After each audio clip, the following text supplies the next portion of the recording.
gates of mighty kingdoms lies a vast, unexplored world.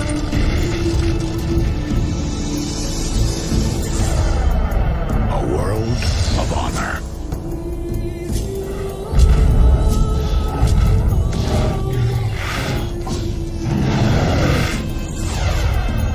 A world of mystery.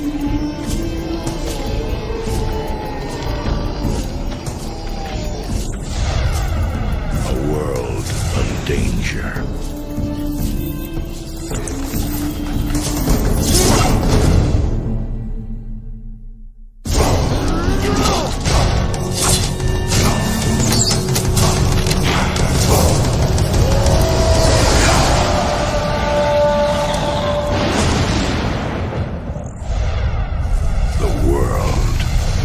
Warcraft.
4 years have passed since the mortal races banded together and stood united against the might of the Burning Legion.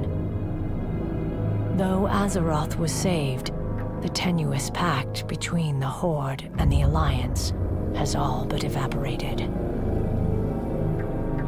The drums of war thunder once again.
In a land of mighty kingdoms,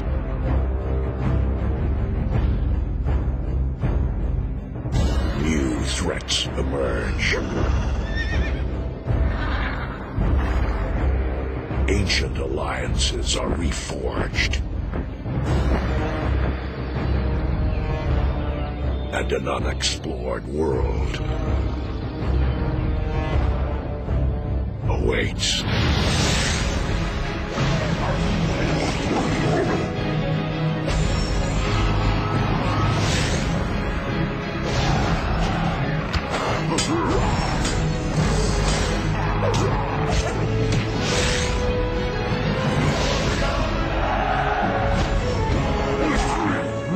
Blizzard Entertainment proudly invites you to experience Warcraft from a whole new perspective.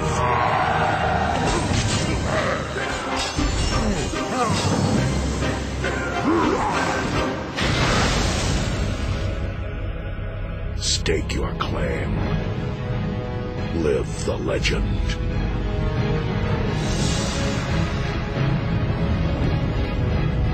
A world awaits. The world of Warcraft.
All right, we are live, ladies and gentlemen. Welcome back. Welcome back. Welcome back.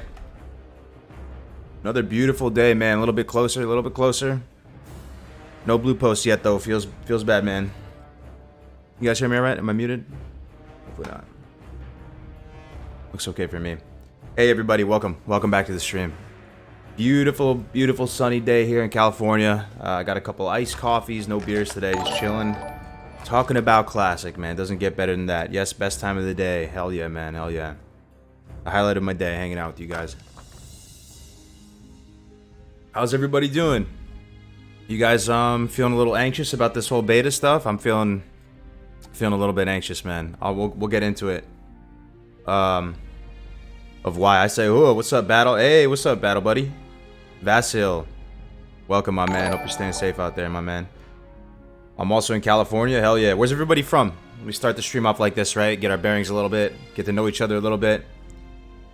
Yellow Tonk is in the house. Yellow, what's up, buddy? Welcome back, man. Thinking about skipping class so I don't miss nothing. Oh, you're not missing a whole bunch, man. We're going to be talking about the beta today. I want to talk about the wish list of things, what I would like to see in the beta. This stuff has got me crazy, man. I feel like I have a little bit of anxiety thinking about the beta, and like, you know, obviously I want the game to come out, but at the same time, it's like there's been so much build up until this point, and man, I'm a little sensitive towards how they roll it out. I just hope it goes well, you know. So I want to talk about, you know, what I personally would want as far as a beta and a wish list. We're going to talk about stuff that needs to be tested, stuff I am dying to test, man. Like, I don't know if anyone's come up with like a really comprehensive list of stuff that needs to get tested, like ASAP, especially because I'm doing these V3 leveling guides. I'm a little hesitant to put the V3 ones out until I know a few things. Cupertino, what's up, man? California in the house.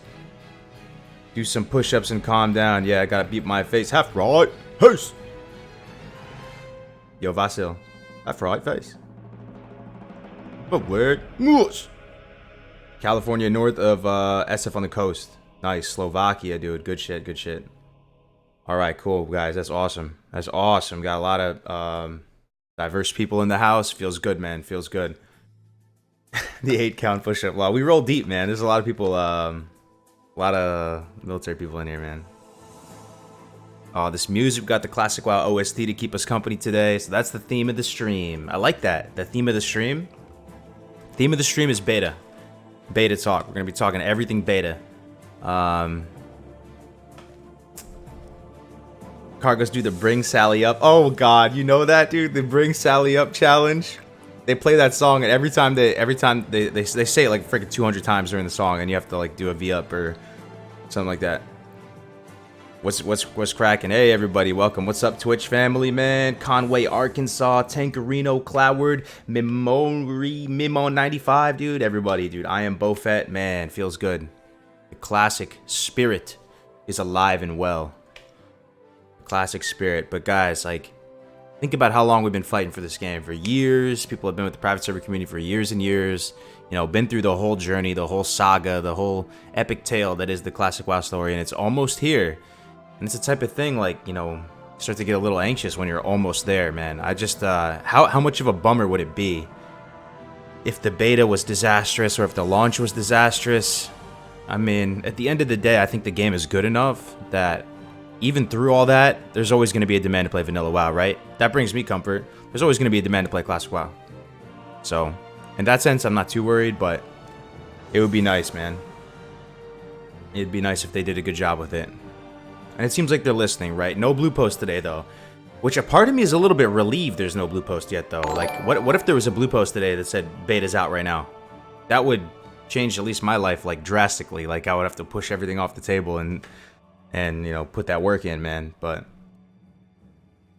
they have us doing all kinds of goofy regimental shit here at Maritime, too.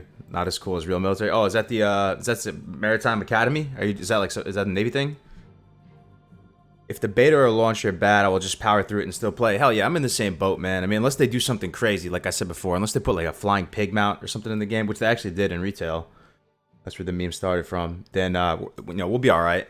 We'll be all right. But I do hope that it's done in a high quality way, because I feel like there are some people out there that Classic could be for them, and if the game was presented like well to them, they would play and fall in love with the game. But you know, those people could also just be, you know, kind of lost forever and never give it a second chance if it's kind of scuffed. So that's why I'm a little bit anxious towards how it's all going to work out. But I hope it's going to be good.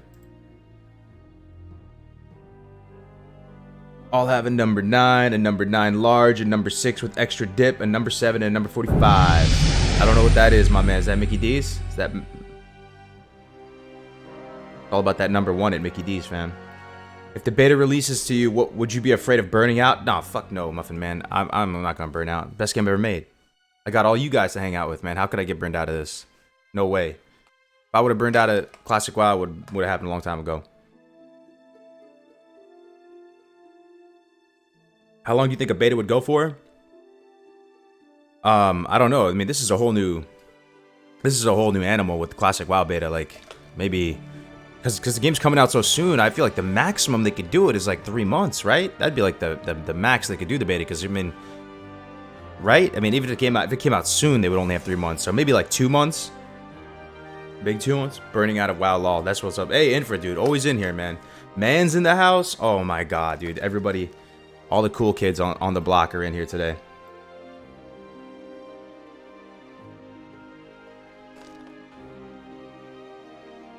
Tip for free, by the way. Don't bother with a bank alt on launch. Just mail stuff to your partner. Yeah, if you're duo leveling, you could do that. But I mean, honestly, like, it takes 2 seconds to make a bank alt. Like, even I'm just gonna log into the bank alt just in case. On the private servers, you can just create the bank alt, never have to log into it, and you can send stuff in the mail to it, right? It may not work that way on Classic though, and that's another thing I got to add to the testing list. You know, that'd be something to figure out. I put together. I was thinking of everything I want to test on the beta, everything I need, like selfishly need to make V3 the leveling guides and to do everything we need to do. We'll get into it right now. It's been a little bit. I won't tease you guys too much. So, the theme of the stream, ladies and gents, we're talking about beta. We're talking about what needs to be tested. If you guys know of something that I'm not covering here that needs to be tested, please for the love of Ragnaros, please message me on Discord with something that I missed, because I definitely missed stuff, and I really want to have a comprehensive list so that once it does come out, we can hit the ground running, right? And we can bang it out and knock everything out that we need to test. So welcome everybody to the stream. Another day, another dollar, one day closer. My guild won't accept streamers. Ooh, nobody can stream at all in your guild? Damn, that's savage. How long do you want the beta to be? Yeah, we'll talk about that. Maybe we can start with that before we get into the testing thing. Maybe we can start with just like general thoughts of the beta. Do you want a beta? Open beta? Closed beta? You know, is it under NDA? Can you stream it? Can you not stream it? All this stuff. We can talk about that. We can talk about that first. Just for you. Oh, what, dude? $50? You got some ballers in the chat. And Luca with the 5? Papa Moon donated 50? Dude, my man, that is a generous donation, dude. Thank you very much, man. That is crazy, dude. Papa Moon, my man, dude. Yo, show some love to that guy, man. That guy is freaking keeping a roof over my head. Thank you very much, dog. Walking to Starbucks for coffee. Hard day at work, and feels good to listen to you talk about classic. Thank you for the $5 as well, Luca, man. Your continued support, man. Always see you day in and day out hanging out with me, man. Thank you very much, Luca. Where are you from, Luca? Where? Papa freaking Moon too. Wow. Oh my God, dude. Thank you guys. All right, so let's talk about closed beta, open beta. What kind of coffee? Oh, this is just it's just iced coffee. No sugar or anything, just cream. I got 2 actually. You know, that's the army saying, right? 2 is 1 and 1 is none. So you always got to get 2. So all right, so let's talk about that first. When it comes to just the general things about beta, do I want beta? Yes, I would like a beta, but I would prefer it to be a closed beta. I prefer it to be a closed beta that you can't stream and you can't do any of that. I want it to be like a little bit bigger than a friends and family type thing, where it's like maybe 10,000 people playing the beta. So it's a little bit bigger. They're inviting people like in the community. Even if I don't get an invite, whatever, it's all fine. I just think if they allow people to stream it on a big scale, what do you guys think about this? It could mess with the hype a little bit. I'm just worried about it because like, what if some stuff is off? It's a beta, right? We're supposed to be testing, and what if stuff is still messed up and then people see it and like that's the whole, you know, feeling towards the game, like, damn, Blizzards didn't fix this, they didn't fix that, and then people were gonna get that taste of classic. And I don't know, man, I'm just worried that if we do an open beta like a few months before the game launches, it will cut away like 30-40% of the hype and momentum the game could have on launch. Let me say that one thing first, and let me see what you guys have to say about that. I'll go point by point. 6-week beta. Honestly, I don't even want to play the beta. I just want to play fresh and not stop. I feel you, man. That's the other thing about me. Like, I was looking forward to fresh, and like logging in with you guys for the first time. That was kind of like the romanticized vision I had in my head. Like, we're together on stream, loaded up, log in for the first time, and it's like, damn, dude, I'm killing my first, you know, boars out in the Valley of Trials, and having it feel like, you know, this is it. You know, this is it. We're here. But if there's a beta, it kind of like teases me at it. Then I'll already get to play Classic in some capacity. And then like when it actually launches, I'll be less hype for the actual launch. You know what I'm saying? I don't know if that makes sense, but some games this happens. Like when they have a beta, the hype gets messed up. And also I feel like the content, if you're streaming that content of the beta, people are just gonna be looking for stuff that's messed up, which is good, right? It'll help stuff get fixed. But what if they just had a closed beta, like 10,000 people, and it wasn't so much about streaming and all that. It was like a working session. Like the people go in there and they get to work. Blizzard's like, you need to find everything that's messed up in this game, you know, and people are just grinding on that front as opposed to just trying to stream it and have fun and all that. Another thing I'm worried about is that what if Blizzard invites people and it's like retail people, like people who are playing BFA. For the Alliance. Holy moly, did we get another donation? What, dude? Yo, Papa, dude, this guy's crazy. $50 for the Alliance? Oh, man, I'll let it slide, Papa. I'm a horde boy myself, but the other 50, this guy's throwing Benjis in the chat. Holy moly, dude. Papa Moon. Thank you, my friend. Jeez, man, we have to make an exception, man. We'll give you diplomatic immunity on our server if you ever want to hang out with us. We'll give you the old green card. Jeez, man, that is crazy, dude. Holy crap. Thank you so much, Papa. And we got a Twitch Prime sub, dude. Insanity, Chris Cade. Yo, you guys are Twitch Priming. People are donoing. And Clow Ward. We got three subscriptions in Twitch, man. Thank you very much, guys. Man, I appreciate it, guys. Welcome, everybody, to the stream. If you're new to the channel, my name is Kargoz. I love this damn game. We all love this damn game. It's going to be an era, ladies and gents. It's going to be a real era. So, I'm thinking, man, if they do this beta, I would want it to be... How would they pick the people for the beta, guys? Would you have any thoughts on that? Because imagine they just invite a lot of people that never played Classic or Vanilla. I mean, they didn't even need to necessarily play Classic. Even if it was like, you know, TBC or Wrath, it would still have some valid feedback. But if the majority of people testing it are like people who play primarily BFA, they may not know what to look for. They may not know what to test and to try and break and all this. Like, we're going to go through all this huge list and add more to it. There's so much that we need to test and find out about this beta. Ramsey Yusuf says on Twitch says, "You are exactly right. It should be a closed beta, but it won't be. Tip said that he already knows he's going to be invited to it." Damn, how do these people know, man? They got the Blizzard connects or something. That's crazy. I don't know, but okay. So even if he is invited to it, even if he is invited to it, I hope they don't allow it to be streamed, because I feel like then a lot of people get the taste of Classic months and months before it actually drops, and then when it does drop, the hype will be lower. Does that make sense? I mean, what am I missing here? Is that not the case? I feel like that's inevitable. So if they do this beta, make it invite only, invite tips, you don't even have to invite me. It's fine. But don't make it streamable so that people can experience it and get really excited for it when the game actually comes out, you know? IMO, the priority should be players that already played Classic. That's what I'm thinking too. Like, even if they just sorted it by like accounts that were made. Fellow vet here, 11th year in the Air Force this month. Glad to see a brother living his dreams. Big thank you to all your instructional videos and streams. Definitely adds to the hype I felt when I was 15 and Vanilla released. Damn, much stoked for the Horde. Thank you very much for the 5, my man. I appreciate that. Thank you for your service, my man. You're almost at the 20, right? You going for the whole 20, my man? Get that retirement. Get that retirement, the retirement on point. Thank you very much, my friend. Bjorn with the 11 euros, man, for the Horde. That's what's up. For the Horde. Damn right, for the Horde. Loktar Ogar, my brother. Thank you, guys. You guys are too kind today. Yeah, so let's get into some of the stuff that I'd like to test here. All right. So you kind of got, you know where I stand on the beta thing now. You know, is it going to be the end of the world if they do it another way?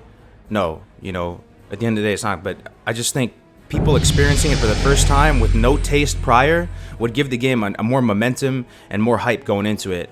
And if I played the game already, like in a closed beta before, and then I stream it with you guys on launch day, it'll just take away a little bit of the excitement. But anyway, this is some of the stuff I'd like to test. We can just go down the list.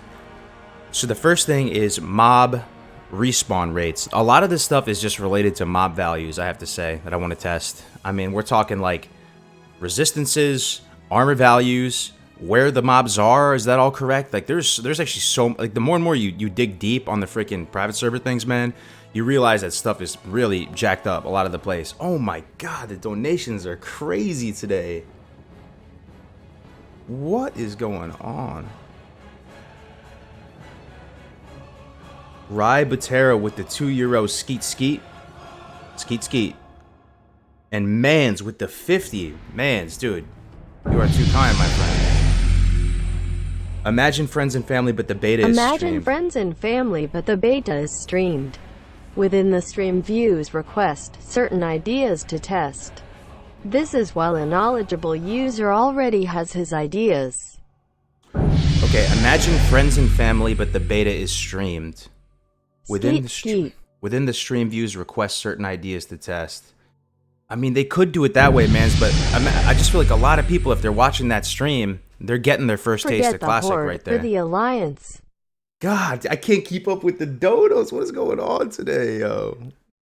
Papa Moon with another 10 for Forget the Horde for the Alliance. I'm missing him now. Yo, thank you guys, dude. This is crazy, man. Still can't believe how this streaming thing works like this. Okay, my thing about that though, man, is I'm thinking if that's the case and everyone is watching people watching it though, I mean, it could not have as much of an impact if people have played the game before and they know what to expect. But a lot of us, for sentimental reasons, kind of want to go into it and be fresh and to go through it one time and have it be the real, fresh, official servers. And it's just going to make it that much less exciting for a lot of people. Maybe it's a selfish thing, but... Is beta no streaming? We don't know, man. So we know that there's going to be a beta in some capacity. It seems like it, right? The CDN. And for those of you who haven't known, I kind of skipped over that. So the CDN, which I don't know too much about how the development side of things works, but they have this content delivery network. And apparently Blizzard posts stuff here in preparation before patches hit. And people have been using this site for a long time, for like months and months, to track BFA stuff. So apparently it's a legit site. And on the site, it says Classic WoW Beta on it. So to me, I mean, that's pretty much confirmed that there's going to be a beta in some capacity. When are you cracking a beer? Papa Moo with another 10? Bro, I might have to crack a beer for you, Papa, because you've been going crazy. Should I crack a beer right now? Should I pound a beer for Papa? I was planning on drinking iced coffee today. I might have to, dude. This guy's throwing Benjis in the chat. Holy moly. Holy moly. It should be no streaming, and the elite players should be testing. Thank you. Thanks again, Papa, man. You the man. You the man. Oh, Mamrick's in the house. What's up, Mamrick? Welcome, dude. I'll try the beta only because I haven't been smashing any private servers, so I don't think I will get burnt out. Yeah. If Pop went open? Damn. You guys like beer? Fuck it, man. You guys are throwing Benjis in the chat. I'm like a stripper or some shit. Let me go get a beer. 1 second.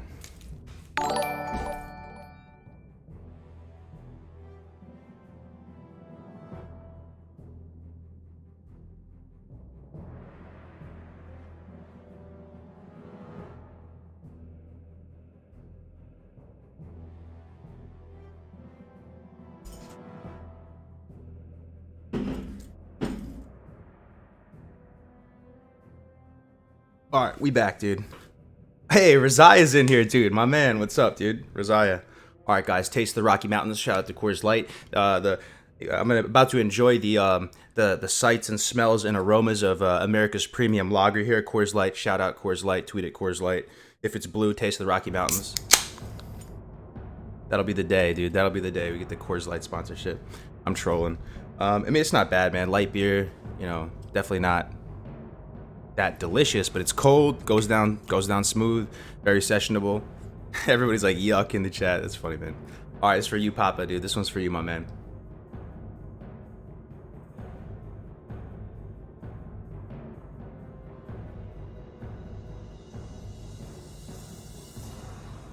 You appreciate the no hat look? I'm glad, Brendan. I'm just a bald looking, got the GI cut, man. Just a bald looking dude. Why is there no curing profession? You don't skin leather when you skin hides? Oh, you cure the hides in skinning though, right? So you kind of have that. As a Colorado native, Coors is ass, but oh, why are you hating, Trevin? Why are you hating, man? Yo, Kargoz, classic beta. Any news wasn't here till your last stream. Yeah, so they're like what I was saying before. They posted this build on the CDN. It seems like there's going to be a beta in some capacity. Everyone's just still speculating about it, but I have a wish list. A selfish little wish list towards what I want, man. I want it to be closed beta. I want it to be invite-only beta. I don't want to open it up to everybody and their mama and their cousin and their brother and their extended family to hop in and make a little night elf hunter. I want it to be like maybe 5,000 to 10,000 people. This is, I mean, Blizzard's not going to listen to this, so I'm just, for whatever it's worth. Like, I don't want it to be streamed, man. Because if it's streamed, I think it's going to cut away from the hype of the game. That's pretty much it, the TLDR. No Good Morning Azeroth today. We pushed it to tomorrow, my man. So we're still going to have it, but Dunedain had something to do today. So you can look forward to it tomorrow. Loktar, smash that like button. Hell yeah, man. I appreciate it. I appreciate it. Okay, we got another Twitch Prime sub in the house, man. We got Insanity, Chris Cade, and CIRBZ, guys. Subscribe with Twitch Prime. Welcome to the channel, my friends. Thank you very much for the support. Chilling out with the bros, drinking some brewskis, some iced coffees. People throwing Benjis in the chat. It's crazy. And we're talking about the Classic WoW beta. So that's pretty much it. All right, so let's go through some more of this testing stuff. So mob respawn rates. So on the private servers, they do dynamic respawns, right? That's been their way of combating the massive the massive amount of population on the private servers. That's their choice, right? They have shard. There's like 3 things you can kind of do.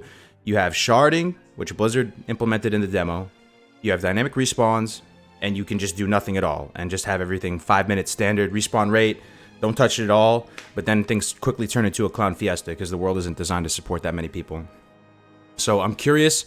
I want confirmation that they're going to go with the standard 5-minute respawn on random mobs. I also want to see what the respawn rate's going to be for like the rares, you know, like Prince Nazjack, or Broken Tooth, or Lupos, even though Lupos is kind of a non-factor. You see what I'm saying? So the mob respawn rates, I'd like that. Next thing up is the loot tables. So I want to see what the drop rate is. Like, 'cause I'm making a lot of these guides, man. As you're making these guides and you're investigating towards how stuff is built out on the private servers, man, you kind of realize with each passing day how scuffed more and more stuff is on the private servers. Like, loot tables, I want to see what the chances of dropping like linen cloth, wool cloth.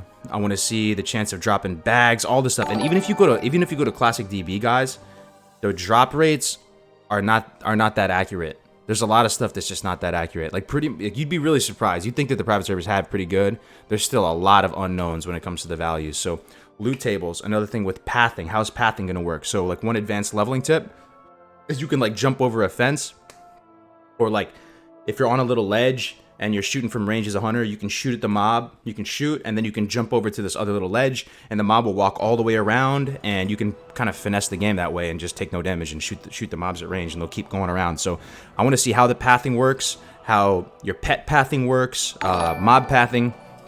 Next thing is mob ability usage, dude. So mob abilities, if you guys played on these private servers, man, like, they will just use the ability as soon as it's up.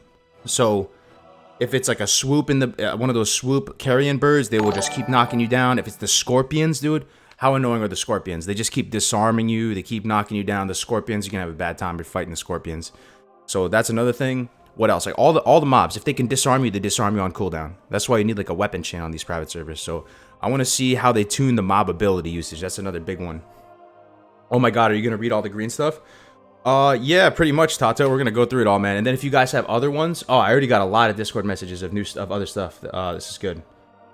This is good. Weapon create, level locks, chest spawn times. Oh, it's Tankerino. Thank you, dude. Yeah, lots of good message. If you guys see anything I'm missing here, as far as stuff that we need to urgently test come to beta, let's write it all down, man. Let's get it up there in some list, in some capacity. So, yeah, loot tables, pathing, mob ability usage. The next thing here is paladin seals. So paladin seals for like pretty much every single private server is gonna have some kind of like wonky different personalities to the paladin seals. We're talking Seal of the Crusader, we're talking Seal of Righteousness, Seal of Command. Another thing that's in relation to this, but kind of a separate thing, is the whole procs. How often stuff procs. That's a whole nother set of values. The PPM on stuff, like the paladin seals of Seal of the Crusader is supposed to function, you know, if it's supposed to increase it. What does it do again? Let me find the thing that's messed up about it. I have it up right here. Seal of the Crusader is a notorious paladin seal that people have been like wondering how it actually is supposed to work for the longest time. So Seal of the Crusader is the one that you judge it and it increases holy damage, right? But the other thing is that I think it increases attack speed, right? Increases the melee attack power bonus of your Seal of the Crusader. Okay, that's Judgment of the Crusader. Alright, here we go. Fills the Paladin with Spirit of a Crusader for 30 seconds, granting 31 melee attack power.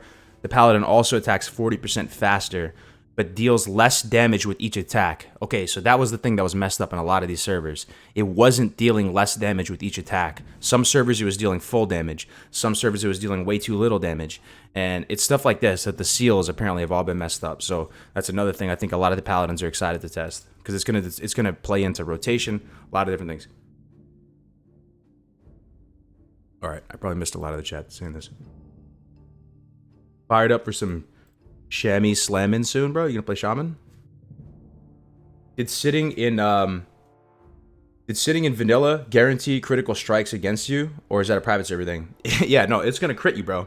If you sit down, it's gonna crit you. The question is if it's gonna proc the talents. That's the thing. So you will get crit. Don't get me wrong. People think like if you sit down you're not gonna get crit.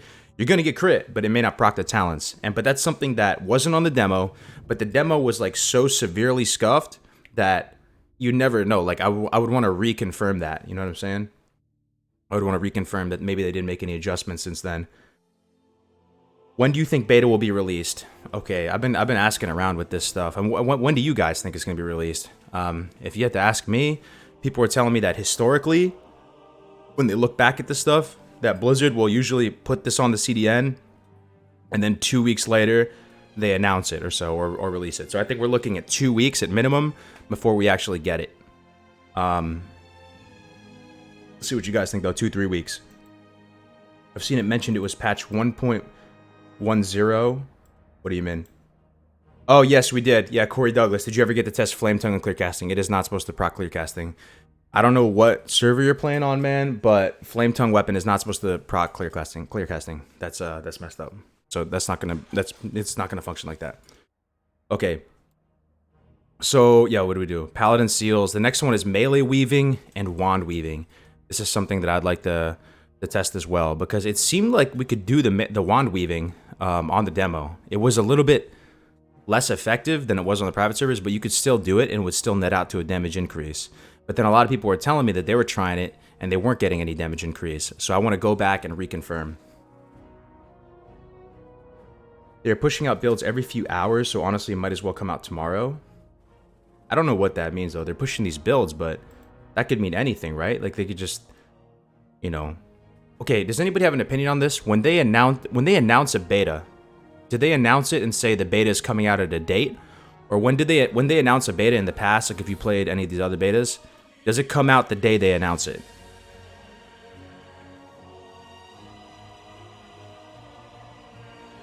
Can you explain the weaving? All right, so pretty much you have different swing timers in Classic WoW. You guys want to have me explain this, right?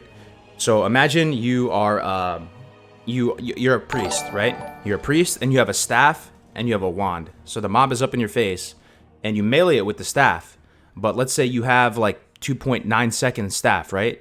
Swing timer. So in the interim between the resets of that swing timer, you can cock and load up a wand shot and hit him with a wand shot and weave that in between your melee strikes. So this will net out to a substantial DPS increase. Like anytime that you can get value from multiple swing timers, really, really good. It's something you do on Hunter as well. So like if you have a slower bow, you can shoot, and if there's a mob next to you, you can weave in a raptor strike and go back to that auto shot.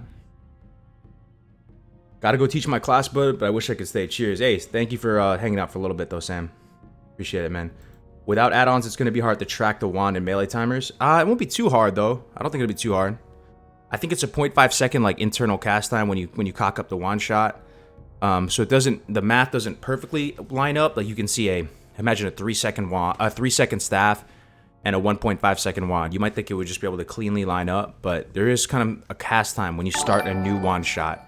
If you're doing like a subsequent wand shot, you won't have that little internal wind up time, if that makes sense. Okay, we got a new, we got some new subs, man. Papa Moon and Furious Mango 32, guys. Welcome on the Twitch side, man. Welcome, guys. Welcome to the channel. Welcome to the community. If you guys have any questions, man, just message me on Discord, and I can try and get to them. It's hard. The chat moves kind of quick, but just message me on Discord. It's probably the best way to ask a question, and I got you, man. Welcome, guys. All right, so that's melee weaving and wand weaving. But did anybody answer about the demo?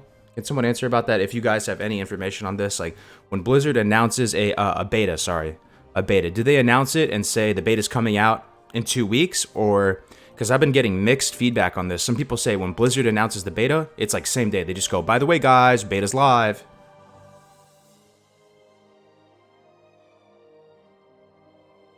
We all know the most important thing that needs testing is moonwalking. But of course, I'll highlight it in red, Atticus, for you, man. Moonwalking. Absolutely. Good to see you in the house, Atticus. I typed you on Discord a week ago. Still no answer. Oh, Rip shoot, me. Man. Sorry, Pop out. Thank you for the 10 again, man. I'll look for it. I've been always have this backlog of messages to keep up with, man. I'm sorry about that, man. If you message, I'll find you on Discord. Yeah. Rip moonwalking. Can someone post Kargoz Twitch? Yeah, it's Kargoz Gaming. That's what it is. It's not just Kargoz. Demo at least 2 weeks within a month. Is that how they've done it in the past? Didn't they say moonwalking won't be a thing since it's the modern client? I hope it's be a thing. That'd be sweet. Rogue pickpocketing needs testing. Gold is nerfed on private servers. BRD at least also resisted. That's true. That's another thing. I'll add that to the list. So pickpocketing. Also those... Oh, dude. Dire Maul and Maradon. How could I have forgot that? DM and Mara. Like those gold farms. Dude, that needs to be tested. If you can do princess runs, if you can do tribute runs, if you can do that stuff, that's really, really important to test. They don't pre-announce betas, they just put it up. That's what I'm scared of though, Wallen, bro. How is that not scary? They're just gonna one day, by the way, guys, beta's live, enjoy. I might drop dead on the spot, man. Papa is just tossing that oiled money. Yeah, we got some ballers in the chat, man. Papa tossing that oil money. Thanks again for the 5, mans. Damn, mans. Appreciate it, my friend. Yeah, I don't think we're gonna see any moonwalking. Rip. Yeah, DM won't be out. That's true. That's true. But maybe if it's a beta, they could let us test it a little bit. Or maybe not. Yeah, that's a good point. So we can't really test DM, but we can test Maradon. And as a hunter, as a prospective hunter player, that's a big deal to me to see if Maradon's gonna be on the table. Princess runs. That's your go-to as far as gold goes.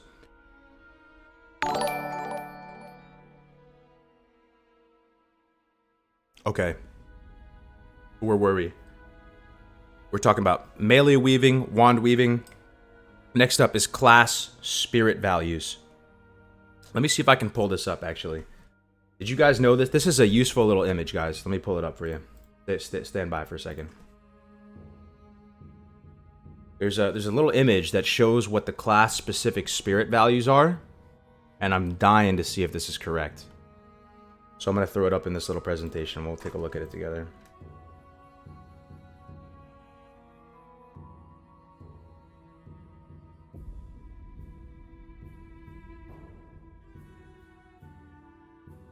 Black Lotus spawns, stealth. Oh, good shit. That's absolutely right. Black Lotus spawns, stealth, mob, aggro range. Very good. We'll add that too. Real quick here. So, like, what is it? So, what would we call that? Like, nodes? Node respawn. And then... What was the other thing you said?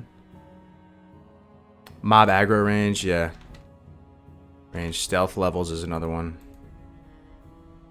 We'll get to all this real quick. Let me just get the spirit thing real quick. I like a do-da-cha-cha. I like a da-cha-cha. What was that? Atticus, I like a do-da-cha-cha, dude. Thanks for the $2, Atticus. Same, dude. Whatever that means. Same here. Okay, I got it up here. So this is, I don't know if you guys have seen this before. Something I'm quite interested in. As the more and more I learn... Thanks for your content about leveling. Druids of Siberia love you and worried about your stacks of beer. _carrot. PHG, dude, thank you. $11.23, my man. Thank you, bro. I appreciate it.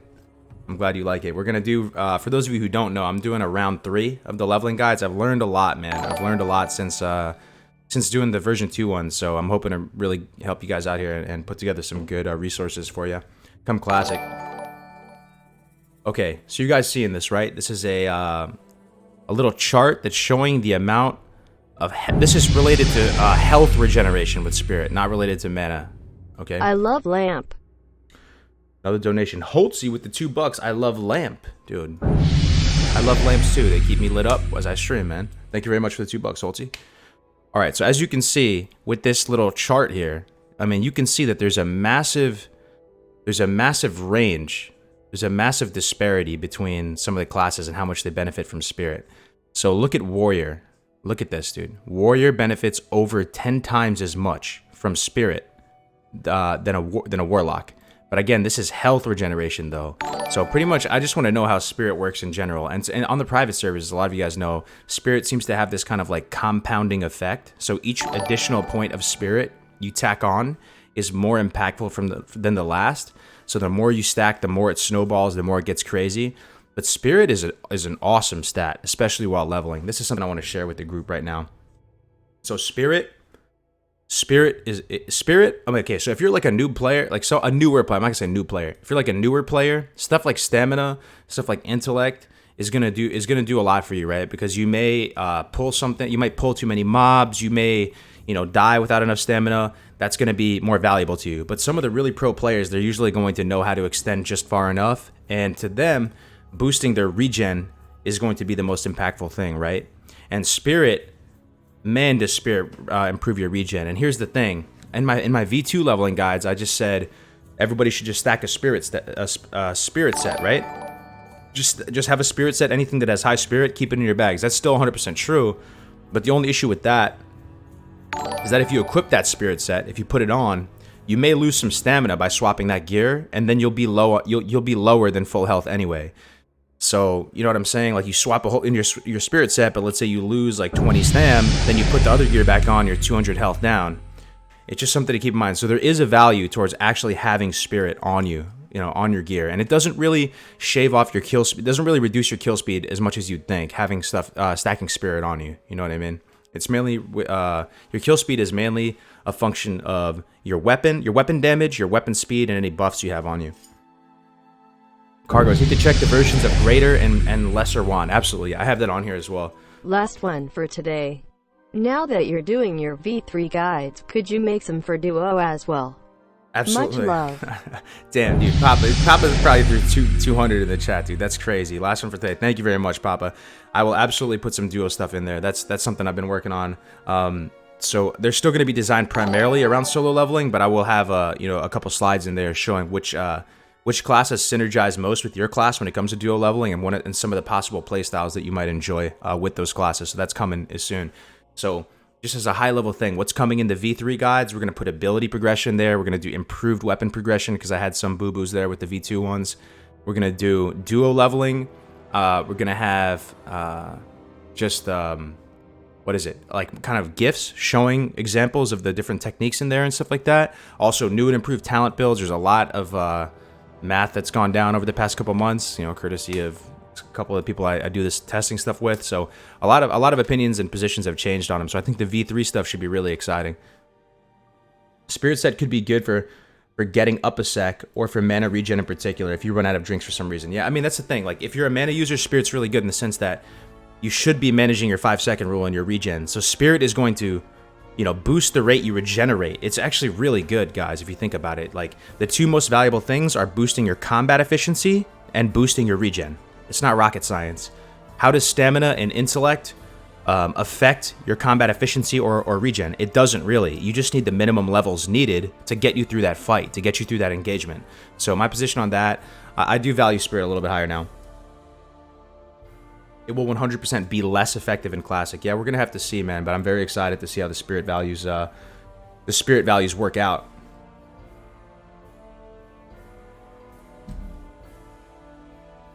Can I request the Pally Lock Duo guide? If you message me on Discord, I know I keep saying this and people say I'm not responding, I'm sorry. But if you message me on Discord, Xavier, I will try and help you out, man. I'll try and show you the builds we use and stuff. And that goes for all of you. If you have, you know, if you need some suggestions with what builds or playstyles you want to try out with the different Duo leveling, it's so much fun, guys. It's like once you go Duo, you never go back, man. It feels really, really good when you're Duo leveling. But anyway, let's go back to this thing. I want to get through this. Okay, so class Spirit values. Really excited to see how much Spirit moves the needle. I hope it's a lot, because it makes Spirit a juicier stat. All right, the next thing is jumping. Seems like a little thing, but as we've been doing, you know, testing, and especially with like Shaman, you know how Shaman can drop like Earthbind Totem, and pretty much if something is able to be slowed by Earthbind Totem, you can eventually kill it. It might take a long time. It may take a long time, but you can just kill it with your Searing Totem, because you can just kite it around in a circle. And by jumping, for some reason, mobs like view you in a weird way when you're jumping. Like when you jump, they still feel like you're in the location of where you jumped from, as opposed to where you are in real time moving through the air. So it kind of messes them up a little bit. They'll like do a little stutter, and you'll see this on the private servers that does happen. So I'm curious to see if jumping works in the same way. The next big one, these are minor things, but the one big thing is the way yellow melee attacks will work. You guys know about this? Onima, hey Kargoz, what's up, bro? Hey Onima, good to see you in here, my man. Good to see you, buddy. I'll make a Night Elf Mohawk guide. Sounds good, man. I'm excited to see it. Kargoz, would you rather have sharding or mob tagging? That's like apples and oranges, my man. Mob tagging. I mean, mob tagging is going to be a thing, you know, regardless. Pretty much mob tagging, what that is. Oh, we got another Twitch Prime sub. Elf Uche, subscribe to Twitch Prime. Welcome to the channel, my friend. Welcome, man. Thank you very much. So mob tagging, what that is, for those who don't know what mob tagging is, it's when you have a guy outside of your party basically kill the mobs for you. So you hit it one time to get on its threat table, and it becomes like, it doesn't go gray for you, right? And then to the other guy mob tagging you, that mob's going to be gray for him, but he's going to kill it for you. And since you tagged it first, you're going to get full value from the XP. And people do that on a higher level in dungeon mob tagging as well. That is the nuts, dungeon mob tagging. It is crazy. I might even level a mage first potentially, just so I can dungeon mob tag. Kargoz, make sure to check Warlock is balanced. What does that mean, dog? Can you do another video on best race and class combinations in the future? Yeah, I mean, we could talk about that anytime. I mean, we can go through the races and class combinations. Ultimately, though, what I will say about race and class combination is don't worry about it too much, man. Yeah, of course, it's going to make some kind of impact, some more than others, you know, especially in PvE. The ones that stick out the most in PvE that make the most impact are the stuff related to weapon skill. That's another thing we are dying to figure out, guys. Does anybody have any thoughts on this? How hit expertise and weapon skill is going to work? Like, no one knows. Nobody knows. You talk to the top theory crafters right now, no one knows for sure. People have pretty good guesses on how weapon skill is going to affect glancing blows, but no one knows for sure. You know, the difference between 310 weapon skill and 315 weapon skill. This is stuff that people are just dying. They're drooling to find out about. Same thing with this yellow melee attack system. Is it going to have this 2-roll system similar to spells? What do you guys think about that? You think yellow melees are going to have this 2-roll system or not? Apples and oranges, round, grows on trees, can juice them. Okay, that's true. Good point. I don't know where the saying goes, man. I don't know where the saying comes from, but that's true. Both fruits, both grow on trees, both rotund in their appearance. TLDR if your class can be orced and be orc. Maybe from a PvP perspective, but there's more to unpack with it too.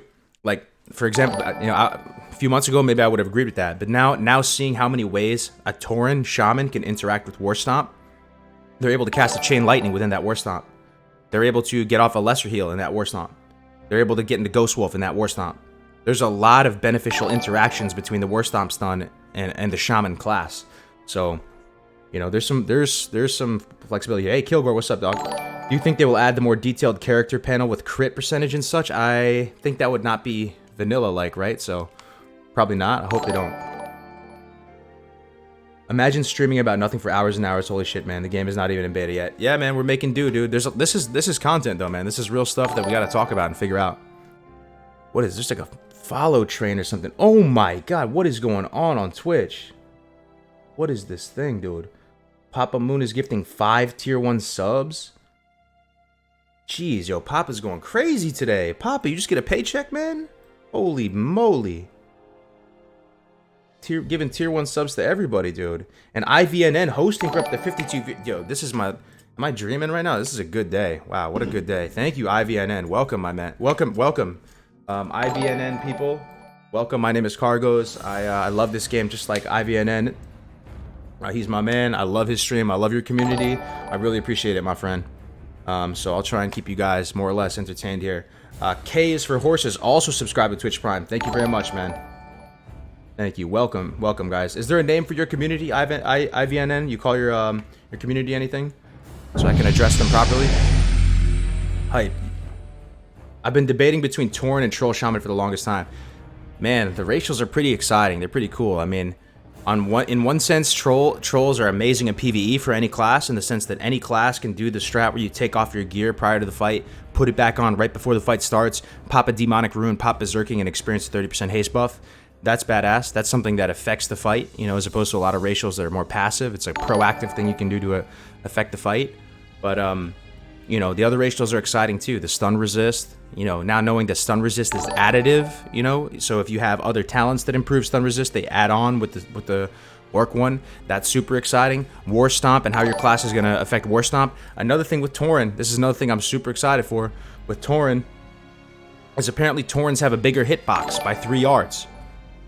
That's crazy to me. Just because they're big cows, they have a larger hitbox. It doesn't function that way on the private servers, but everybody swears that that's how it worked back in Classic. That's another thing I'm dying to test, because a lot of you may have heard how hunters, they can weave in melees, right? They can sit right on that equilibrium between their melee hitbox, or as close as possible, and their ability to shoot from range. So you can fire, and if you have a slow bow, you can walk in for a second and hit them with the Raptor Strike. That, you know, potentially on your playstyle could be more of a liability than a benefit, but it is something you can do. And as a Tauren, you're able to do so with much more efficiency. Like, you may not clip into that auto nearly as much, you know, you're 3 yards closer. So that's pretty cool. Almost every race, you can think of like weird, unique niche applications for their racials to come into play and add value, which is really, really cool. Hell yes, Kargoz will die of cirrhosis before Classic's release. Oh my god, dude. What about front stabbing? Yeah, we've been talking about this a little bit. So front stabbing is probably not going to be a thing, but it's something we still have to confirm on the beta. Stuff I'm really excited to confirm. It wasn't on the demo, but again, the demo was so scuffed, right? Like, shamans were walking around with two-handed maces at level 16, you know. So it's something that's highly likely not going to be in the game. People say that it's a function of bad netcode and all this, so I don't think it's going to be in the game. But the good news is, if you love, like, you know, shred and front stabbing, stuff like that, just do a level. Get someone who can tank and keep that mob's attention for you, and you can backstab, you can ambush, you can shred to your heart's delight, my man. Gnome or undead warlock? Gnome or undead? That's Alliance or Horde, man. I would say undead. I'm a proud member of the. I'm a red-blooded member of the Horde here, so I would advocate for undead in this position, but that's just me, man. Yeah, it's true though. Blessing of Salvation, warlocks don't have a way to drop threat on demand, so the Blessing of Salvation helps them considerably. But do you want to play a gnome? Have we added canceling spells with stealth, prowl, vanish? That's a good one, dude. Let's add that one. Good one, Razai. Good one, man. We gotta start a whole new slide. If you have anything, guys, stuff that you're dying to test that I'm missing out on here, please let me know. I will add it, dude. So stuff like Shadow Meld and stuff, right? Canceling spells with stealth. Shadow Meld.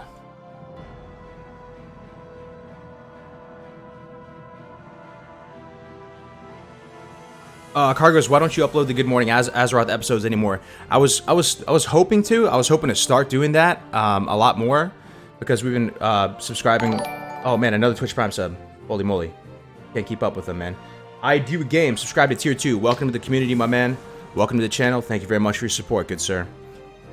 So I was planning on uploading all the Good Morning Azeroth episodes, but last week's was real scuffed, man. I was having a hard time with the streams last week. I apologize for that. Like, I broke my processor with an X-Acto knife. I had to buy a new computer. I couldn't get the stream to be stable. I think we're through that now, but it was just so messed up that I didn't want to upload something that was going to waste your time. But yeah, I'm hoping to, if we can get the quality back on point tomorrow when we do Good Morning Azeroth, I'll start uploading them. Okay.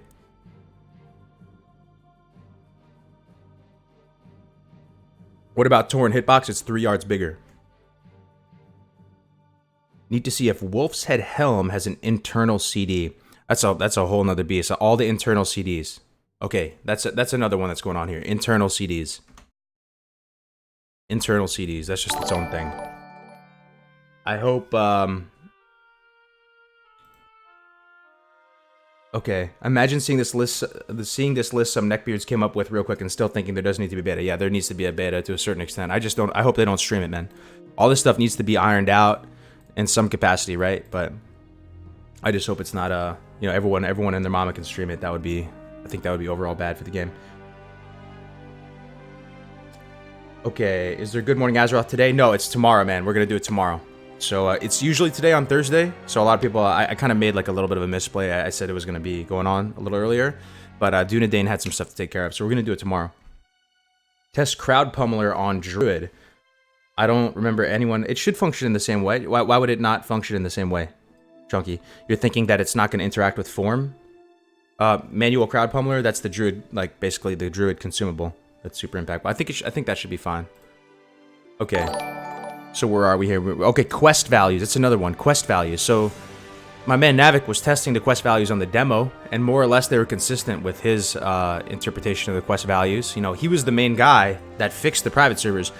Until very recently, guys, a lot of these private servers were using 2.4.3 values for quests. That's Burning Crusade values. You know how they kind of like increased they made questing a little faster? Up until quite recently, the private servers were using 2.4.3 values, and people were going about their day thinking it was Blizz-like. So like Voldemort server and a couple other ones are the first ones to have the 1.12 values. So, but there still could be some quests that slip through the cracks. So figuring out if the quests, you know, if all the quests are good to go. Because if you're making leveling guides or planning your routes, this is going to be something to think about. Next thing is drop rates, man. So drop rates for cloth, for bags, for really everything, you know, I'm really curious about.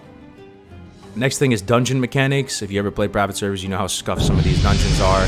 The pulls are all wonky. Sometimes, like in Dead Mines, you'll just walk up the ramp a little bit and the whole freaking ship will pull. Being able to test out some of these would be quite nice. Resist rates. I noticed on some private servers, even low-level mobs resisted frost or fire. Yeah, I have that on here somewhere, but yeah, I definitely. Basically, all the mob attributes, armor, avoidance, resistances, ability usage, right? Because they just use them on freaking cooldown, and it makes some of these quests really, really difficult. Like, they're not... You know how those buzzards, the carrion birds, they knock you down? Like, you're hitting them right, and they knock you down? It makes it damn near impossible to tame the thing solo. If you're doing if you're a Tauren hunter and you're trying to do your pet quest, you have to tame one of those. And you know the strat is to let it knock you down, and then after it knocks you down, you tame them. But because it just knocks you down every single time it's up, it's really hard. You have to get lucky pretty much to tame the thing, and it's just an annoying thing. So I don't think it's supposed to be like that. Armor reducing debuff stacking on mobs. I've heard the private servers may have it wrong. Okay, so how debuffs work? Debuff interactions. Okay, we can put that down. Yeah, I like it. I like it. How stuff, you know, like some stuff, yeah, some stuff might be stacking on the private servers that aren't supposed to be that way, right? Okay. Crowd Pummeler makes Druid competitive. I love that, right? Shout out to Shadow, dude. Shadow's my man. Like, the fact that he figured that out. That is awesome, dude. Crowd Pummeler. Should I pull that up for you guys? I think it's kind of a really flavorful item. I love the flavorful items of vanilla, man. Let me pull this up for you guys, for those of you who don't know about it. Manual Crowd Pummeler. Only in vanilla. Is there any other iteration of the game, of World of Warcraft, where this was the case? Where, like, stuff that's a low-level item picked up kind of while questing and doing a level freaking 30 dungeon is viable and super viable at endgame? I don't know. I don't think so. This is part of the reason why vanilla is special. Check this out. So the use is that it has 3 charges and it increases your attack speed by 50% for 30 seconds. So you guys know about how druids, right?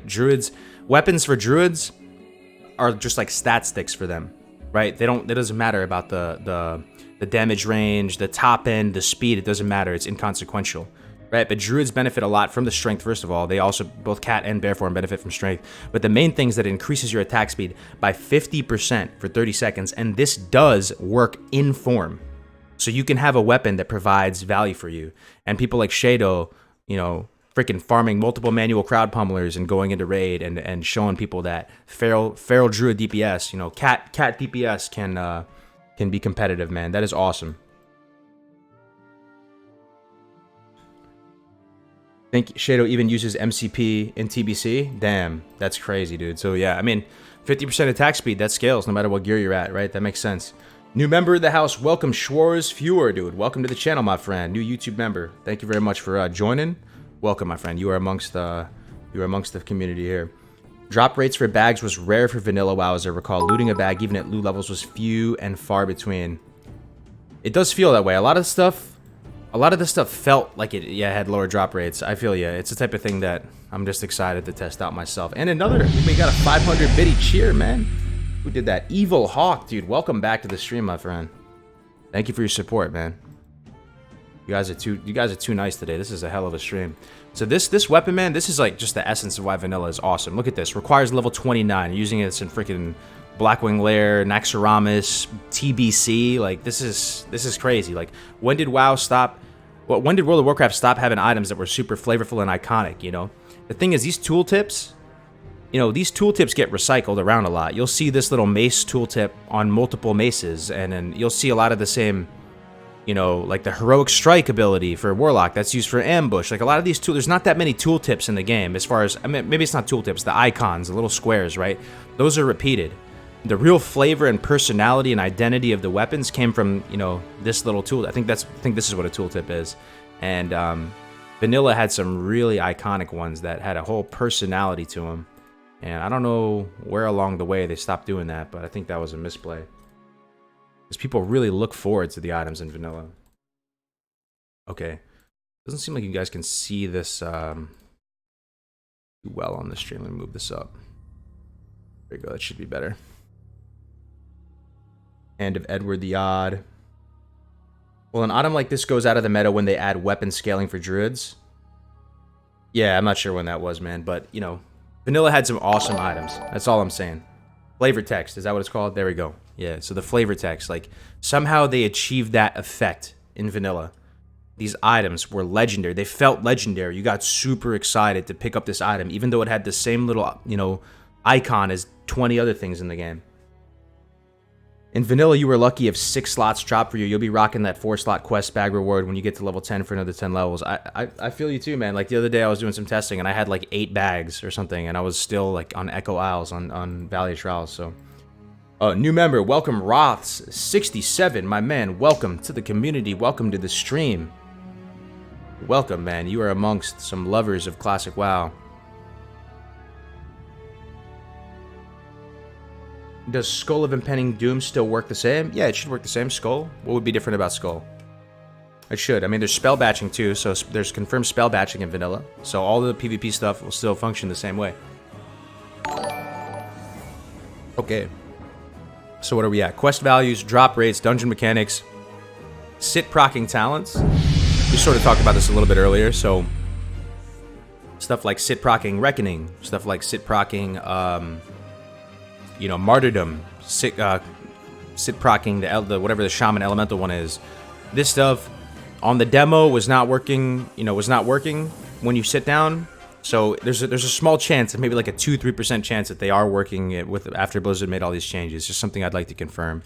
Very important to confirm, because this existing or not existing makes a massive impact on the game. Like the reverberations of this are vast. So just something good to iron out. Next one is proc rates. So how often does stuff proc? What's Blizz like? Some stuff seems to proc too much. Razai is in the house.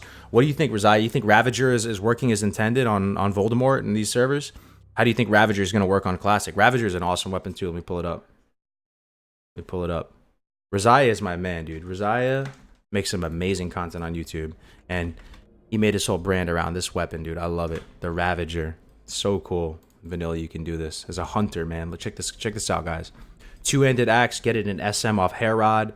Chance on hit, you attack all nearby enemies for 9 seconds, causing weapon damage plus an additional 5 every 3 seconds. You guys know how hunters struggle with doing AoE damage, right? They struggle doing cleave. Well, bang, here's a solution right here. It's just really cool that these items exist, man. And seeing how the official procs per minute work is gonna be very interesting.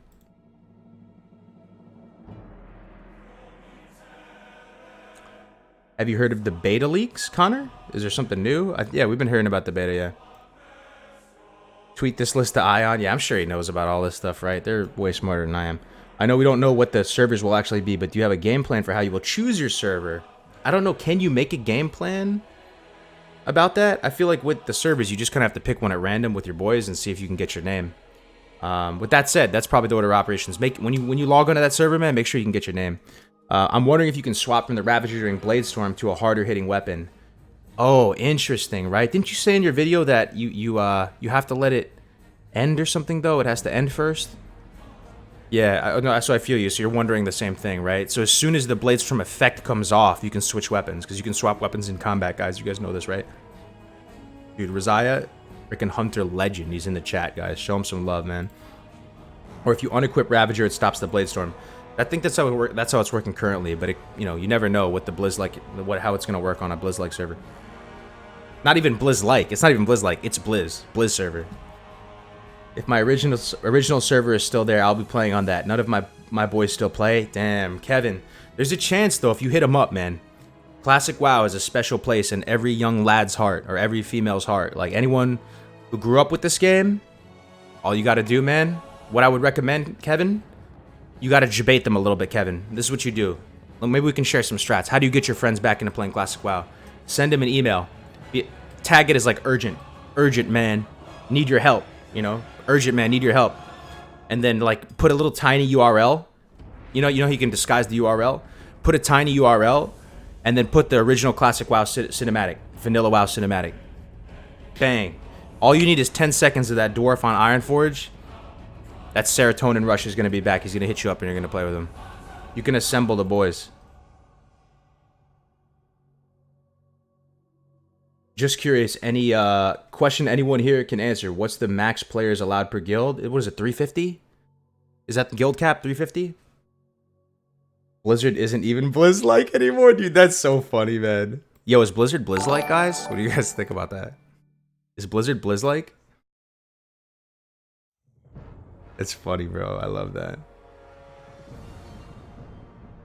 Urgent, need help. Need... Oh, man. Honestly, I really do think, though, the spirit of Classic WoW lives on in people deep within. You show them that cinematic, doesn't matter if they got a wife, a kids, mortgage, they're going to carve out some time with you, man, to saddle up and kill Van Cleef one last time, or to go through the motions, man. Even if they can just play casually.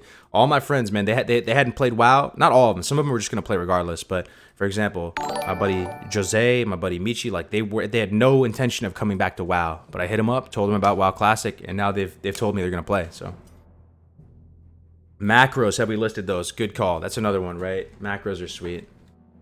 I assume it's just gonna be how it works, like the way the modern macros work, right? That's my guess, but again, another thing to test and confirm. I think it's gonna be the same, you know, Lua architecture, or how it works on BFA. Macros would be running on a Legion client. Why did they pick the Legion client as the client to base it off? Everybody since the demo has been saying that they stripped the Legion client to make it like vanilla, but why wouldn't they use the BFA client? Is there something weird about Legion? Blizz is Activision-like. It's funny, man. Oh, Bobka WoW. Why does that name sound familiar, dude? Bobka WoW. I hear your name all the time, man. Bobka WoW. Oh, my man, dude. Yeah, dude. He streams. Oh, I love it, dude. Thank you, Bobka. Welcome, dude. Thank you for the subscription, dude. Bobka's another great content creator. He's been streaming. He's just getting started streaming, right, Bobka? Thank you, buddy. Welcome, my man. Welcome. From the PvP tournament. Hell yeah, dude. No, I've been watching your streams. Yeah, we chatted the other day, right? Good to see you in here, Bobka. Thank you, my man. Cheers. Cheers. Salute. Salute. Some modern macros are kind of game-changing, though. Rogue can cast Kick on a different target without changing targets. Okay. So there's some stuff to test with the macros, right? Not everything is figured out. Yeah, Bobka's my man, dude. My answer for my boys not playing Classic is to find new boys? Oh, dude. Nah, they'll want to play. I can't imagine. I can't imagine. Like, who's going to say no? I don't understand. If you played Classic WoW back in the day, who's going to say no to playing it? Or at least playing it casually now. Everyone's coming back. How could they not? But can we also go support with Entrapment and Wyvern's thing? Can't hold our own like that. Can we also go support? What do you mean? Like, you think they're not going to function in the same way or something? Oh, shit. Chicken Basket's back in the house. Good to see you back, Chicken. Another up-and-coming hot streamer, man. Chicken Basket with the 20, back from work. Hell yeah, Chicken. Welcome back, my friend. Welcome back. We're going to be guildies back soon. From work travel. Great to see beta news. Hell yeah. Welcome back, dude. Welcome back, Chicken. I hope you, hope everything's good with work.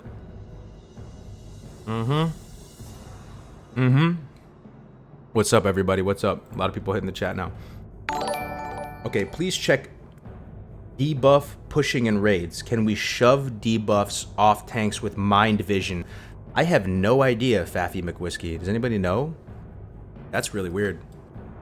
I'll make a list of it. Mind vision pushing debuffs off tank. Off tank. Interesting, man. Thank you for sharing that. Wait, there's beta news? Yeah, pretty much a beta is confirmed in some capacity, man. We're just going through it. We're going through a wish list, what we want, what we don't want. you know, what's going to be good for the game, what's not, in hopes that maybe someone some way can hear some of our voices. How long does it take to ding 60 if you're playing 2-3 hours a day? Okay, well, we can do some basic calculations here, and I am not a math wizard. That's a really good question, Cameron. I'm glad you asked that. A lot of people probably are thinking the same thing. Okay, let's say you play 3 hours a day. First of all, how long do you think it's going to take the average player? I'm going to assume you're a good player, man, Cameron. I think you can hit 60 in 6 days played. 6-7 days played. So, let's go 7 days played. 7 days times 20 times 24. 168 hours, right? I'm not messing anything up here, right? 168 hours divided by 3. It's going to take 56 days. So, a month and change. It's not that bad, actually, thinking about it. Okay, if it was 2 hours, though, that's 168 divided by 2, right? Then you're looking at almost 3 months almost there. 6 day played is a good player that knows what they're doing. 10 days played, 4 hours a day is 60 days. God damn, that was us back in the day, right? I don't even know how long it took me on my first character. It probably took me longer than 10 days played. It took me months, man. That sounds pretty good, 3 hours a day. Yeah, that's pretty much more or less what it's looking like, man. The first time it took you 27 days, no shame in that, man. No shame in that. I'm sure it was a hell of a journey, Simplicity.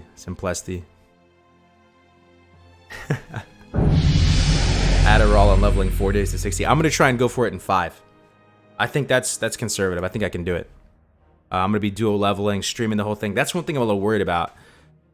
Man, like, streaming while leveling, it's kind of a different beast. I don't know. I feel like because you have to engage with people and talk with people and stuff. And, you know, I'm like a goldfish, man. I got like a 5-second attention span. So I'm bad at multitasking. My fiance tells me every day of my life, you suck at multitasking. You suck at time management. And doing the streaming and leveling, I think that might slow it down a little bit. But thankfully, I'm going to be duo leveling so my partner can keep me on point. I spent 3 months in the 40s bracket PvPing. What are your class spec goals for Classic? Class spec and goals. Class is TBD. I'm torn between Hunter or Warlock. I don't even know how to make that decision at this point. I'm just hoping it comes to me. I have some, like, vision at night. The goals are to create a super fun guild and create a strong community for Classic. I want this game to be a win. I want it to send a message to the games industry. I want us to have the time of our lives, guys. I really want this to be an era for all of us. Like, a lot of us are a little bit older now. We can appreciate the community aspect of games more. I know I do. Like, back when I was a little scrub lord filled with teenage angst, like, I don't think I ever even appreciated or even paid mind to how awesome the community was. But this time around, we're going into it with a little bit more maturity, a little bit more understanding of how, you know, what makes the game fun. You know, it's not necessarily the rat race. It's the journey a lot of the time. And I don't know. I just hope my #1 goal is to serve the community in some way and make the game fun and exciting, and people can tune into the streams and go, damn, even though that game is 15 years old, I kind of want to play that game. The game looks awesome. Look how much fun they're having, right? You kind of lead by example. Look how much fun those guys are having. They're playing that game. I got to play that game, whatever game that is. And that's the main goal. But I'm really excited to play with Def Camp, to play with Melderon, to play with a lot of these other people that I've been making friends with over the past months. Like, this has been a very rewarding, fulfilling experience, making content and talking with people. And, you know, I talk with Def Camp Melderon pretty much every day, Navik and Egregious and all the people in Discord. We hang out every day, and it is so much fun. Like, these aren't just WoW friends. Like, these are friends. These are friendships that will transcend the game. And a lot of people are coming to my wedding. Sorry to sidetrack and go off a tangent from this stuff, but these people that are legitimately coming to my wedding and are going to be there on the most important day of my life, you know. So that's really cool, man. Best game I ever played in my life. Nothing has come close ever since. I feel you. And there's a lot of great games, don't get me wrong. Counter-Strike. I played pretty much all the esports. Dota, Counter-Strike, all the Halos, Call of Duty, Modern Warfare 2, like all the main ones, right? But this is no contest best game ever made. It's just in its own category. I've never put a game into that category, into that bucket. Like, I don't know. How do you think streamer servers will be? We're gonna find out, Jeff. I don't know, man.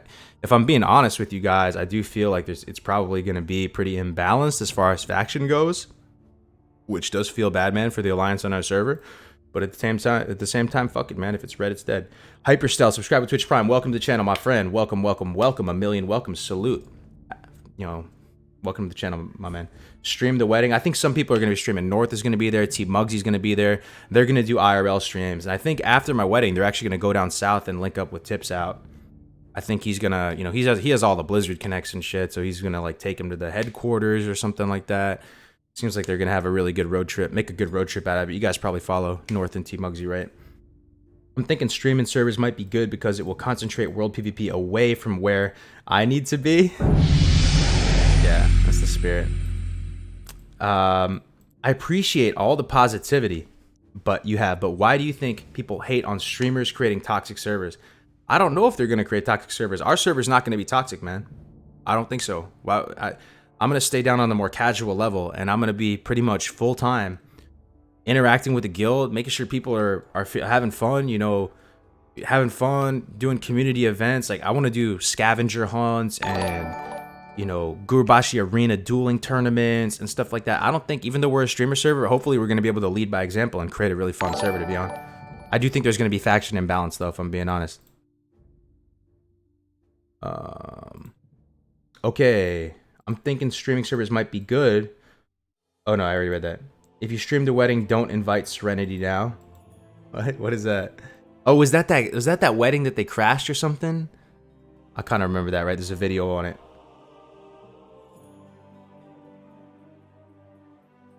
Which farms do warlocks do better than mages? I don't know if they do any better than mages. Can you guys think of any farm that a warlock would do better than a mage? I can't, honestly.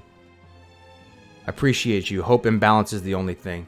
Yeah, it's going to be fun, though, guys. It is really going to be an era. I really firmly, solemnly believe in my heart of hearts that this is going to be this is probably going to be the best time of my life, to be honest. Maybe that sounds cringe. Maybe that sounds nerdy. Fuck it. I'm just going to say it. That's how I feel. Like, I've met so many cool people, and we get to hang out every day together. We're all going to be playing this game, which we're going to be... This is probably the first game that I'm going to play with, like, a deep appreciation for playing it, you know? Like, just keeping the whole narrative in mind. So I think that, you know, that mindset going into it is gonna... It could be a selfish thing. Maybe I'll just have a lot of fun. Maybe not everyone will be, but... Kargoz, well, hopefully Horde and Ally streamers will be on the same server to make balance. Hey, Irish, what's up? Doc and Irish, welcome, guys. Battle buddy in the house. Airborne Rangers lead the way. Irish Killzone, dude, that's my fellow guildie right there. That's my fellow guildie. We're gonna dominate the server. Yes, sir, indeed. Dokken, one of my favorite streamers in the house as well. If you don't follow Dokken, you're wrong, man. You're wrong. You made a grave error. Please go follow Dokken TV. Subscribe to that man. That guy is a legend. And we're not gonna be in the same guild, but we're gonna look out for each other, right, Dokken? Like, if you see me getting ganked by a gnome rogue, I have faith that you're gonna intercept that little midget and you're gonna take him out. That's funny.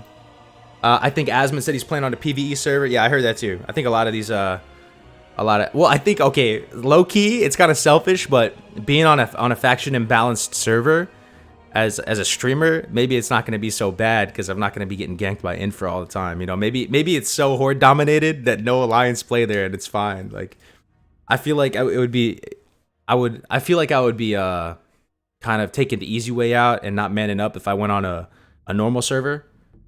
You know what I'm saying? So the fact that, like, if you're a streamer and you're on a PvP server, people are, like, just respect it a little bit more. Like, okay, like, he's gonna take the L's. Exterminate the midgets? Yes, man. Exterminate the midgets, all of them. Gnome genocide. The plant runs in Dire Maul? You think those are better on a warlock? How so? I mean, the mages are just meant to farm, man. They're a whole infinite value loop with clear casting and all the slows and all the, you know, how long the longevity they have. God, dude, mages are just sick. I mean, yeah, warlocks can do a lot of the farms. That's one thing I didn't know till recently. I've seen warlocks do Maraudin farms. They just pop invis potions. Like, a lot of these farms that require stealth or whatever, you can just pop an invis potion and do it. So warlocks can solo princess. They can do the princess runs. They probably can do the Dire Maul thing. I've never seen it personally, but they can do it. But it's just a little bit worse than the mages. Don't worry, Kargoz, I'll come gank you. All right, man, bring it on, Zaya. Bring it on, man. I'm only gonna walk in ground that is flared. Pre-flared ground. That's the only that's the only time that's the only place I'm gonna step foot in. Any streamer or anyone who's in a streamer's guild is going to be ganked into oblivion. Damn, shots fired. I think we're going to be all right, man. I believe. Dawkins going to save me, man. Dawkins and his dream team. How to join in the classic beta? That's a good question. So if you want to join the classic beta, there's not all that much you can do to control your fate, but you can go to your Battle.net account and go to the little section where it says there's a page dedicated for opting into betas. You'll see it. It'll be like Overwatch, Hearthstone, all this. Make sure the box is checked. And a lot of people say it doesn't matter if you need a subscription. I would just play it safe and I would subscribe. It's like 15 bucks. And, you know, if I was Blizzard, I'd probably choose people that have an active subscription. Real talk. I mean, these are people that are currently playing the game. I would probably choose people that have an active subscription and played back in OG Vanilla and have an account history going all the way back there. Those would be my first picks. There are going to be entire guilds dedicated to griefing streamers. Oh man, now you're scaring me, dude. Now you're scaring me. If I get ganked by a 40-man raid of gnome rogues, at that point, I mean, I'd have to respect the effort at that point. Like, you got me, you know what I mean? So even if that's the case, it's fine, whatever. It'll still be kind of funny to watch. It'll be good stream content, like just getting ganked by 40 gnome rogues at the same time. Do you think Blizzard is going to implement a faction number cap percentage? It's interesting, man. It's interesting. Because, you know, maybe streamers do cripple the servers. Maybe that's possible, right? I'm not gonna say that's not a possibility. What if a streamer or a couple streamers be on a server just like totally gimp a server's viability? Well, how do you guys feel about that if they did that? You know, putting a faction cap. I don't know, man. I don't know. It's not vanilla like, that's for sure, but what other recourse are they gonna take? I do think, though, the streamer servers, they should, like, naturally balance themselves out, I'm thinking, though, because if people are on a streamer server and it's, like, really bad, there's no competition, they're having a bad time, they're just going to leave naturally, right? They're just going to leave and go to an actual good server, so, I don't know. Don't mess with my boy Kargoz, I'll corpse camp you into character deletion. He will. Don't fuck with Irish, dude. He's a bad motherfucker. He's a good mage. I'm waiting for all the streamers to roll so I can dodge those servers. I don't blame you, man. I don't blame you. No faction cap. Yeah, I wouldn't like a faction cap either, but we'll cross that bridge when we get there, I guess, yeah. What healer would you suggest to a somewhat experienced WoW player that never played Classic, started in TBC?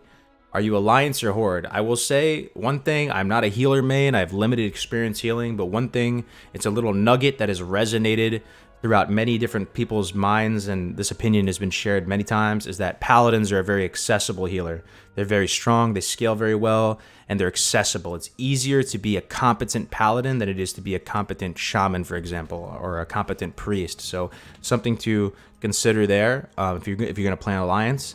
I do think Shamans are... they seem pretty sophisticated. We've been working on a Resto Shaman guide, and it seems pretty sophisticated. So on the Horde side, maybe a Priest. But they're all pretty... It's hard for me to say which one's easier. I'd have to defer to, like, Egregious on this, man. I think you're in here, right, Egregious? Maybe you can answer him. Yeah. Small streamer servers might be healthy. Yeah, I mean, the people that we're rolling with... I'm not really a big stream by any means either. Like, you know, so the people we're rolling with, like Def Camp, Elderon, like, we're all kind of, like, the smaller streamers getting together. So I don't think it'll be too bad. Meaning once a faction is 30% higher than others, you can't make characters until it equalizes. That'd be rough, though. So you can't play with your friends. Imagine, so would the situation be the server's out and there's too many people on Horde, right? Okay, let's say it's our server. Too many people on Horde, and then your friend wants to play with you. He can't play with you. He can't make a character. That sounds bad. I don't know. That starts to sound pretty... That sounds kind of bad. Are you gonna play? But at the same note, what kind of trips me out, like when people like Asmongold Soul, you know, stream, he gets like 20, 30K or something like that. That is orders of magnitude more people watching in real time than the entirety of the server, which is very trippy to think about if you think about it. I've been told Shamans get bottlenecked in healing until they get BWL gear. Yeah, I think your stream will be fine. Will be more after the Classic Cast gang for griefing. The Classic Cat? Oh, yeah, like tips and stay safe in them. Yeah, they're all rolling on the same server, right? That server's going to be crazy, dude. That's going to be up there with the Asmongold server. Kargoz, will you make a character on an RP PvP server? Yeah, I mean, I've been low-key interested in RP PvP servers for real because from what I understand, people say that an RP PvP server is just like a PvP server, but people tend to just be a little bit more chill, a little bit wiser. So it'd be something I'd be interested in exploring, but ultimately I just want to play where my friends are, you know? I think they're legit, man. And we were talking about this the other day, like reasons to RP on like a classic environment as opposed to a BFA environment. They do exist. There are good reasons too. So I see the niche for RP PvP, and I don't think it's gonna cost Blizzard anything extra to create some RP PvP servers. So why the hell not, man? Do you think if a server gets overly populated on one faction, they would allow free or paid transfers? I think they would, right? They introduced that later on in vanilla. That was a thing. You couldn't really do a character paid transfer from my understanding, but you know, when servers got either too low pop or something bad happened on the server, that was something that Blizzard had in their back pocket. They could do this consolidation of servers or free character transfers. I don't think I'd be too upset by that. Would that, I mean, if a server is a real messed up state, that would make sense, right? Blizzard did it back in the day. They can utilize that method again to try and help the server recover as opposed to what? Just letting it be a clown fiesta? Will you choose a server based on location, ping, or time zone? I'm easy, man. Like, compared to these private servers, like, it's going to be a buttery smooth experience. I just want to play where my friends are. If they want to play Central, PSD, East Coast, I'm going to be full-time doing this. So it's kind of maybe it's kind of selfish, but I'll play on whatever. It's going to be NA, though. That's the only thing. Honestly, I would recommend we go on an RP PvP server that would offset the streamer server. Yeah, I mean, Kill, it's gonna be a streamer server regardless, though, Kill, because Dawkins gonna be there, Def Camp, Melderon's gonna be there, I'm gonna be there. On the upside is I think Platinum WoW. You guys probably follow Platinum WoW, right? I think he's gonna go Alliance on our server. I'm not 100% sure, but I think he's gonna go Alliance there. So poor Platinum, man, he's gonna get clapped. I'm worried about the nationalized realms in EU. Oh, I heard about that. Because that's the weird thing about EU. Right? Not weird, but in EU servers, there's people that speak all kinds of different languages. So, like, when you go to a BG, you'll see, like, Italian and French and all types of craziness going on in the chat. That's true. Like, I mean, that's something you guys have always dealt with, right? That's not something that's, you know, new or anything like that. Anyway, let's get back to these how to get ahead things. Let me just, like, go grab a drink real quick. 1 second.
The language barrier on Northdale is awful. Yeah, I'm looking forward to the off times. Real server off times. People go to freaking sleep, man. The different, you know, it's going to be cool, man. That's going to be really nice. The buttery smooth feel of the demo, too. All of this stuff all falling into place. It's going to be beautiful. Beautiful thing. Your room looking aesthetic as fuck. You should give us a tour. Oh, I could do that someday. Yeah, I've had a couple people that have been watching the stream come over recently. Shout out to Mamrick. Shout out to Dusty Boy, Dusty Rogue. He came over yesterday. We got some Vietnamese food. We got to hang out a little bit. So if you guys are ever in Northern California area, like SF Bay area, definitely hit me up. How long is an orc to reach Orgrimmar? You can run there immediately, man. But, you know, to get through Valley Trials takes about half an hour. And then to make your way do the whole Duratar progression up to 10 takes about hour and 45 minutes, 2 hours, 2 hours and a half. I have returned. Welcome back, Razia. Welcome back. Welcome back. My boy Kargoz, it's been a fun week. Too bad can't see Good Morning Azeroth tomorrow because leaving to Poland. Got a plane leaving in 7 hours. Thanks for the good stream. See you Monday. My man, safe travels. We'll be thinking of you, Tank. All right. SF Bay area. Where? I'm in East Bay. Yeah, I'm in East Bay, dude. I'm in the cheap bays, man. Can't afford it down in San Mateo and all those super expensive, man. It's like 1.8 million. That's the average. Apparently, it's like the most expensive housing market in the country, man. Blows my mind going from New York to going out here, man. But anyway, where do we leave off? So proc rates, PPM. Oh, group XP bonuses. This is something I'm interested about in too, because you guys know how passionate I am about group leveling, duo leveling, trio, quad, 5-man leveling. I want to see the official group bonuses, the modifiers to the XP gain in groups. 3-man, 4-man, 5-man. I want to see if maybe you get a little one at 2-man. You never know. I want to see how extreme it is at 5-man, because that's going to be very important towards like creating this leveling meta that I'm really excited to do. So SF is insanely expensive. Yeah, it is.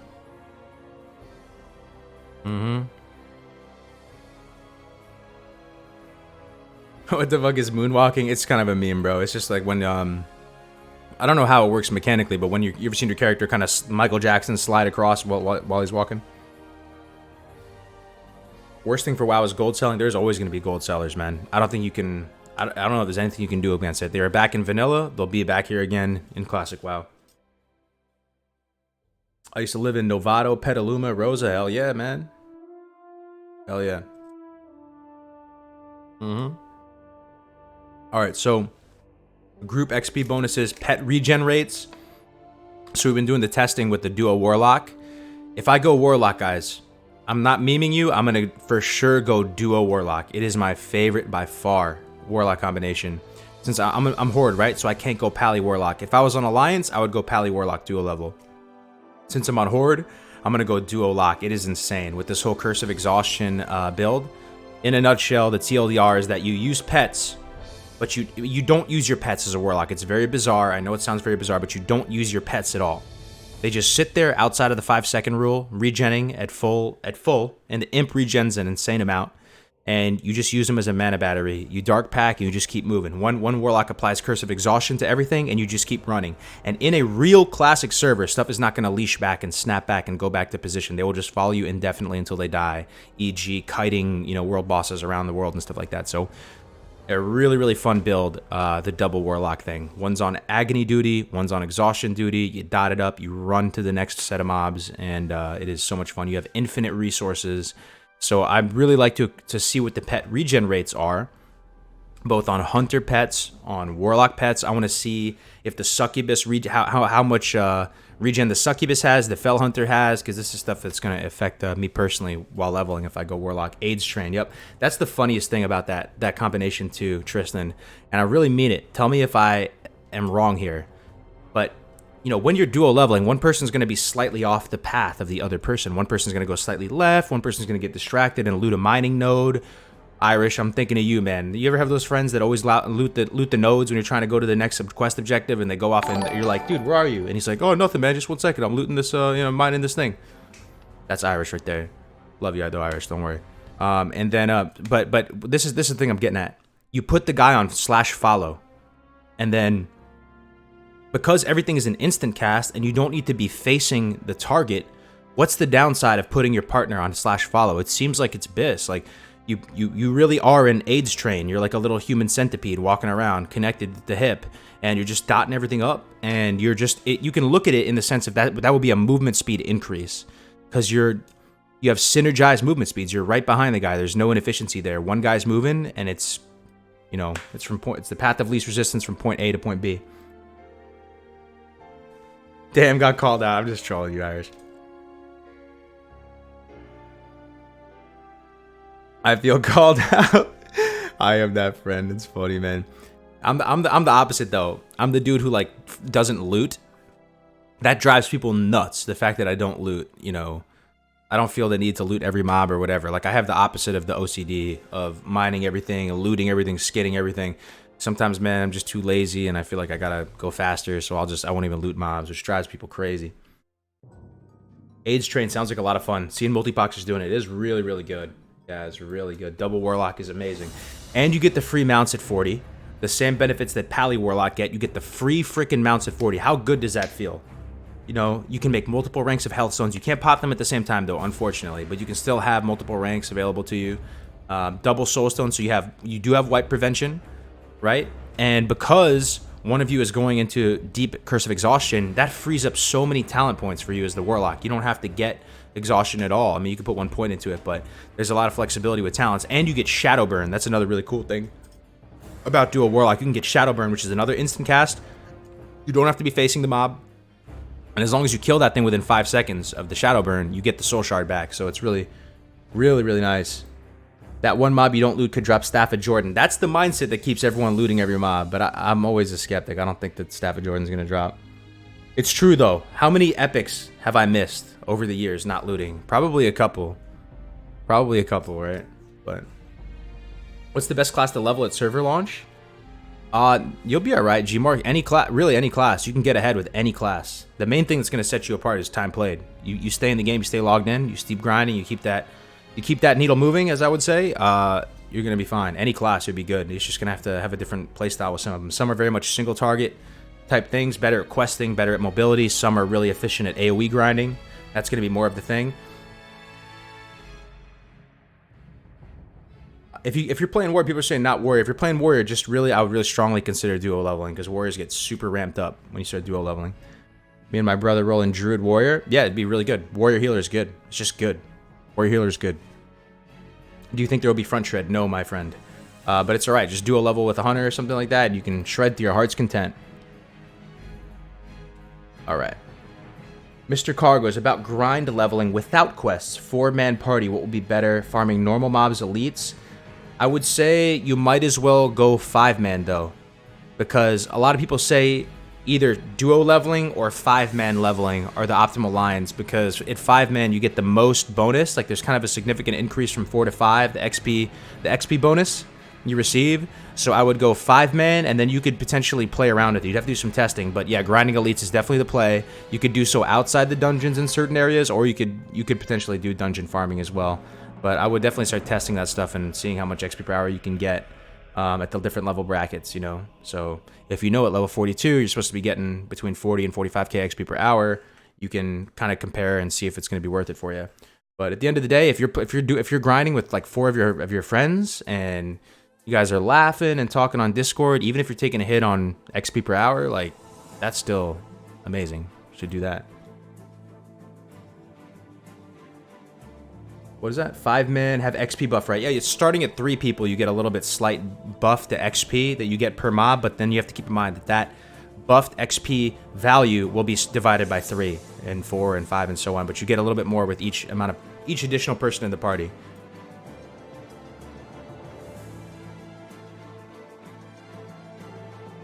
I want to AoE grind with Mage, but there will be no spots.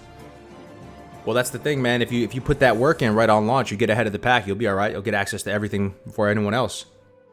But yeah, if you don't have access to those spots and you start to fall behind and you're kind of middle of the pack, that's where mages really start to suffer a little bit. But even then, you can still level pretty efficiently, man. And you just don't take frostbite. And then if you see a spot open up, you can always kind of adapt and start AoE grinding at that point. Dawkins back. Party's back online. Welcome back, Doc. All right, where do we leave off? So pet regenerates. Man, I'm taking like 20 minutes with each point. So mob leashing. I was kind of talking about that, but mob leashing. So on these private servers, the mobs will be chasing you, right? And even if you have a dot on them, after a certain point, what's going to happen? They start going back. They'll leash back to wherever they came from. On original classic WoW, it wasn't this way. They would just keep following you indefinitely. So that's going to change things. I just want to make sure that it's operating in that way. Next thing, this is kind of a mob thing. Armor values on mobs. You know, some stuff could be tuned incorrectly on the private servers. So this is one thing we talked about before as well. This is a big mystery in the theory crafting community. My man Taladriel has a really good theory on this, but how much does weapon skill move the needle, man? Knowing how hit and expertise and weapon skill works, you know, from 310 to 315, this is something people are dying to know about. I'm sure people will just be frothing at the mouth to test this. So questing is really inefficient for leveling? No.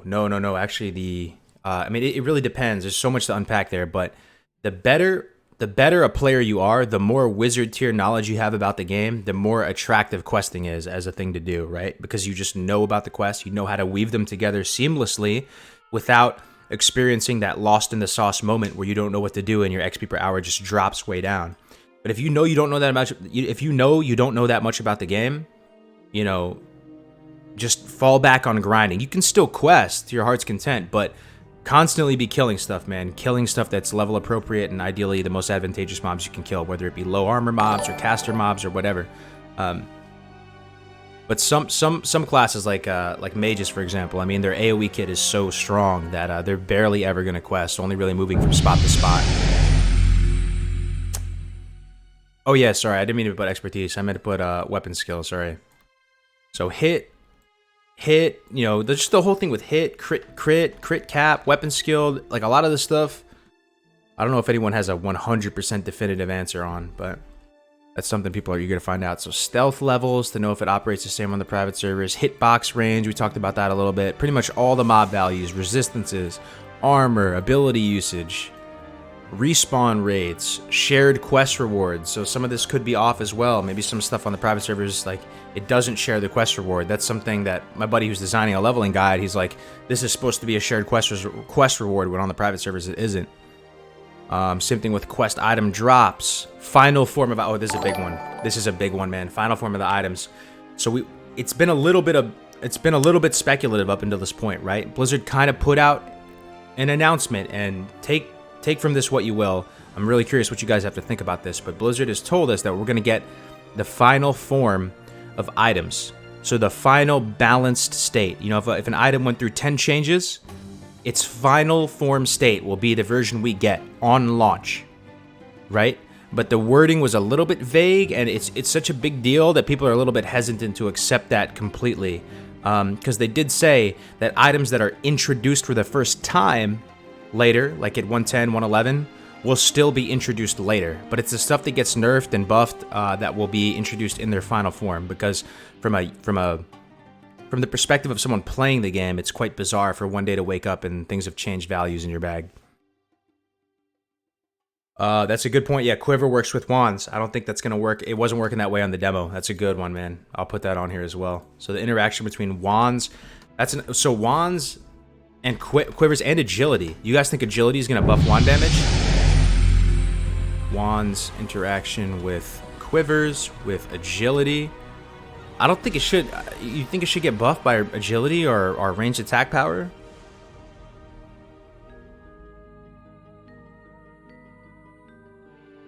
I think stuff like from the item forms is going to be data mined super quick. That's true. Yeah, in the data miners we trust, right? These data miners, salute to them, man. They know how to dig and find this stuff way before it even comes out.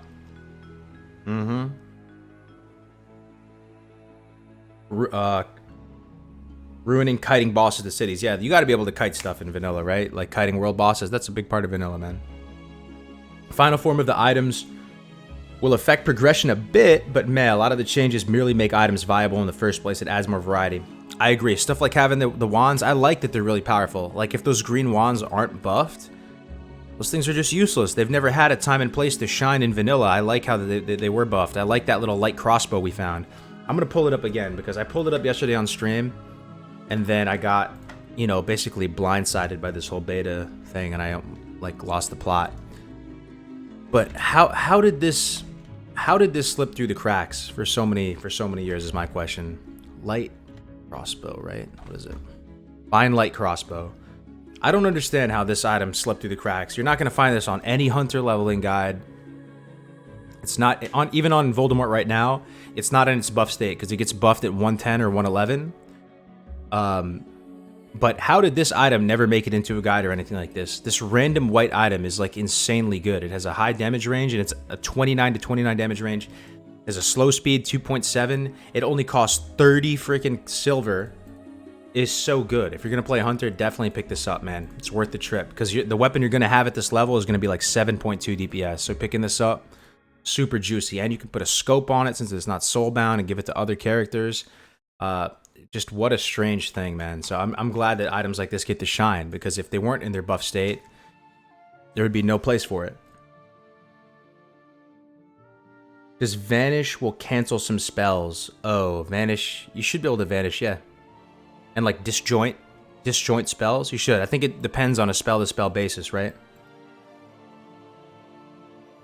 Oh, wait, where's the org vendor for that? There's no org vendor. That's the messed up thing. It's for Horde, you could only get it from Benijah Fenner, weapon merchant in Undercity. How bizarre is that? Like, you have to make the trip to Undercity. It's 100% worth to get it, though. If I go Hunter, absolutely going to get this as soon as I possibly can. It's only 30 silver, man. Like, that's crazy. Some of these low-level green weapons that you buy from the traveling vendors are like a golden chain. This is only 30 silver, and you're getting a massive weapon upgrade. Look at this. Look at this. Look what this item is better than. Look at this. So you guys see this weapon, right? Check this out. That item is basically better than this. It's slower. It has like 0.3 less damage per second, but it has a more consistent damage range. This is a BOE blue called Little Timmy's Pea Shooter that I've seen on the auction house on Voldemort and other things for multiple gold. You know, it's blue, it's a gun, you know. But look at this, 11.0 damage. I mean, I guess it makes sense, right? In the sense that you have to wait till 110 or 111 for it to get buffed for it to be comparable. So maybe it makes sense. So this has a time and place before that patch, but look at this item, man. 11.0 DPS, 16, 2.6 weapon speed, 20 to 37 damage range. It blows my mind like that in 2019, 2 days ago, someone in the chat, one of you guys, put this in here and just rocked my world. That is so cool. Yeah, there's no damage range, 29 to 29. Yep. Absolutely. Hey, D-Land. Holy crap, dude. I haven't seen you in here in a minute, dude. Welcome back, dude. Welcome back. Yeah, so you have to go to Undercity to train crossbows anyways, right? Yeah. Oh, my screen is completely white? You can't see it? It looks fine to me. Look, you guys can see it. Yeah, I just love how this game is still surprising me with items. Every time you think, like, okay, we know all the items now. We're good. We know all the items. Nothing's going to surprise me. Bam. Someone in the chat blinks something and it rocks your world. So this is the type of stuff I'm going to put in the V3 leveling guides. I'm really excited to put this new and improved weapon progression, new and improved talents, stuff like that. Okay, so let's see. Final form of items. That's a big one. Really excited to see what that's like. Mob density, mob placement. Some of the stuff on these private servers seems wrong there with regard to that. Pickpocketing, someone mentioned. Dire Maul and Muradin. I really hope that we're able to do this stuff. Do you think... Okay, this is a big one, guys. Listen up. If you're half awake, splash some water in your face, grab a beer, grab an energy drink. What do you guys think about this? Do you think Blizzard is going to allow us to farm Dire Maul tribute runs? Because on the private servers, they nerfed that shit. Like, you can't do that anymore on Voldemort right now. So, I mean, there's some crazy way you can do it still, but it's kind of not even worth it. IMO at least. But do you think we're going to be able to do Maradon Princess runs? Do you think we're going to be able to do Dire Maul tribute runs? Or do you think Blizzard is going to go, okay, that's not good. It's not good for the game. We're going to nerf it. Or even that BRD thing with the people netting you in certain places. I guess Infra debunked that right already anyway. But let's see what you guys think about that. I can see the reasoning of why they wanted to, if they wanted to nerf Dire Maul tribute runs. I don't know if I'd be too mad. Even if DMT has summoned players, you can still Eye the Beast to zap him to death with a Wind Serpent. Yeah, I think you were telling me about this the other day. There's still a way to do it, right, Rosiah? But it no longer becomes that super beast mode way to make gold. Tyler Lapointe, can't stay long. Just wanted to drop by and send love to the Kargoz family. Remember, guys, classic means classic. Make sure you voice any concerns in beta. Be polite. Be constructive. We're almost home. What a legend, though. This guy just comes in here and drops the knowledge bomb. Tyler Lapointe. /Bow, my friend. Yeah, thank you for sharing that, man. And thanks for hanging out for a little bit. I think Blizzard will let people farm Princess for sure and then allow for DM farming and then nerf it once they realize. So you think they're going to nerf DM? I kind of think they're going to nerf DM too, man. You think they're just going to leave it so you can just farm tribute over and over again? They're going to leave it and then fix it. It's kind of busted, right? It's kind of busted. I don't know. But that is changes. That's the thing. That's not actually vanilla, right? Yeah. Infra for sure, man. Apparently that's RIP. So Derpy Ross says the crossbow is 7.4 DPS in vanilla. It is buffed in 111, I believe, to this value that you're seeing here. So I think that maybe that Alakazam thing you're finding the Wayback Machine that might have been, you know, a post for when before that wave of buff happened or whatever. What about mage farming BRD? So Infra and a few other mages last time I brought this up were saying that that is not Blizzlight confirmed. You can't do that. You can't do that. The mobs, you know, will net you in certain places, and you can't do the BRD farm as a mage.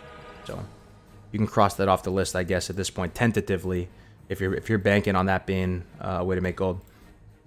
Only reason it was nerfed because Chinese gold farmed it and sold all the gold. This won't be the case in Classic. They better not change anything. That's the crazy thing. Like, man, I don't know where to stand on this, to be honest. Like, that is a change. That wasn't in regular Classic, but I can totally see the line of reasoning, and private servers can see the line of reasoning on why they nerfed it. Let's see what Dawkins says. I think they will allow it to happen until they see the gold it puts in the economy. All right, so let's say if I'm Blizzard, right, and let's say right now they feel that it's bad to have Dire Maul tribute runs in the game. Maybe their like 200 IQ play is to let it play out for a little bit, like you're saying, and maybe the community realizes that it's really potentially destructive to the game, and then once they do make the change, as opposed to just doing it right on launch, then people might get upset. I don't know, just something to think about, but I really don't know where I stand on this either way. As a Hunter player, it seems great, but they nerfed DM North so they could sell their own gold easier. Lots of private servers were really shady. Yeah, I'm not denying that, man. There's some shady private servers over the years. That's one thing I talked about yesterday, though. I see you're mentioning that two-handed greysword. One thing is, just because an item is of white quality, don't discredit it right off the bat. Actually use your brain and look at it, because some of these early vendor white items, especially this one, like Wooden Mallet, and for Hunter, Hornwood Recurve Bow, this is like 3 silver. This is so worth it to buy from the early vendors. Wooden Mallet for Paladins and Warriors, Tauren Warriors, because they have maces. Buy this thing, man. This thing's actually good.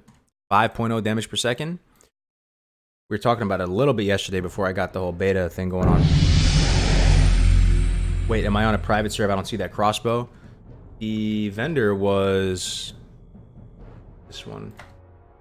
The vendor's Benijah Fenner, but I think on Voldemort it's not in its final form yet. You have to wait till 111 or whatever for it to get buffed up. That's what it says on Wowpedia, at least. I mean, it's definitely in the DB, right? It's definitely on here. The white vendor wand sold in Undercity is good too. It's all right. It's all right. That's the weird thing about wands. Like, it's all right. You could get it if you didn't have a wand for some reason, but just craft a lesser, man. It takes 58 linen cloth. Well, okay, I'm not gonna say 58 every time. It can take between 58 and like 60, 58 and like 64. I would say linen cloth, because it does turn yellow. So you might want to get a little bit more. But as soon as you can get 64 linen cloth or whatever, you can create lesser magic wand. And what is the difference between that wand? Let me see. Weapons merchant. Oh, this guy doesn't sell it, but I think that wand doesn't do that much. I think it's less than the lesser. But you can't buy a wand from a vendor till late, like in the late teens or something like that. Yeah. Undead get a wand from a quest early on as well. Yeah, be sure, guys, like, there's nothing better to do right now. We're waiting for Classic. Go plan out that weapon progression, man. And don't take a guide's weapon progression for, you know, at face value. Even my guide, even the ones that I made myself, there was stuff missing, right? That crossbow wasn't on there on the Hunter V2. I'm going to add it for V3.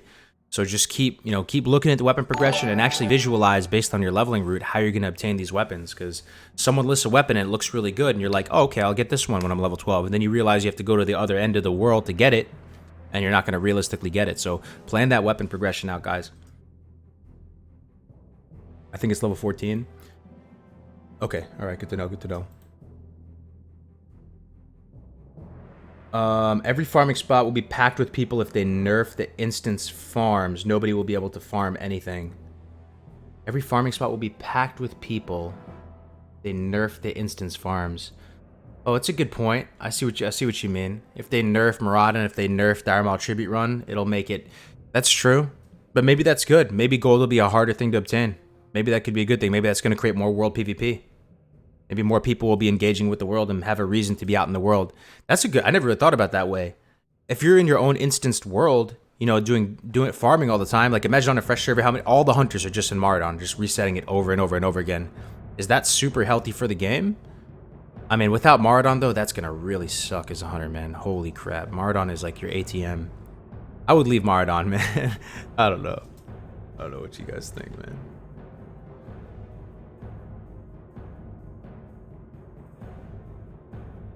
Hey Kargoz, can we discuss about community decision to need on every BOE? This would really improve how gold is distributed in 5-man groups.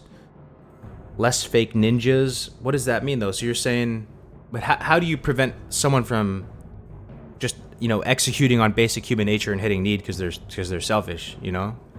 You're saying that they shouldn't need on every BOE and that only people that need that BOE need on it? That could have people putting on fake gear and stuff just to get the BOEs and selling it and stuff too.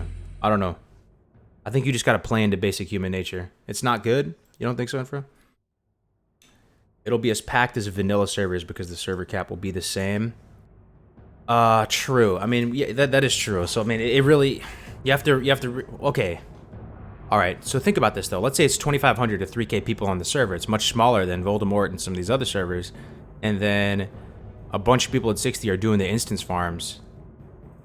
That could have more of an effect on the world, make it feel a little bit more empty on a smaller pop server. Just something to think about. I don't think it's gonna make a massive difference either way. I still think the majority of players won't even know about the instance farms. They won't know how to do them and stuff, so it probably won't be that much of a factor. Okay, let's keep going with this presentation here. So node respawns, Black Lotus, you know, all the herbs, man, the mining nodes. No dynamic respawns, right? No dynamic respawns. What's the basic? What's the standard? Anybody know? What was like the real vanilla respawn for Lotus? They should probably just keep it like that.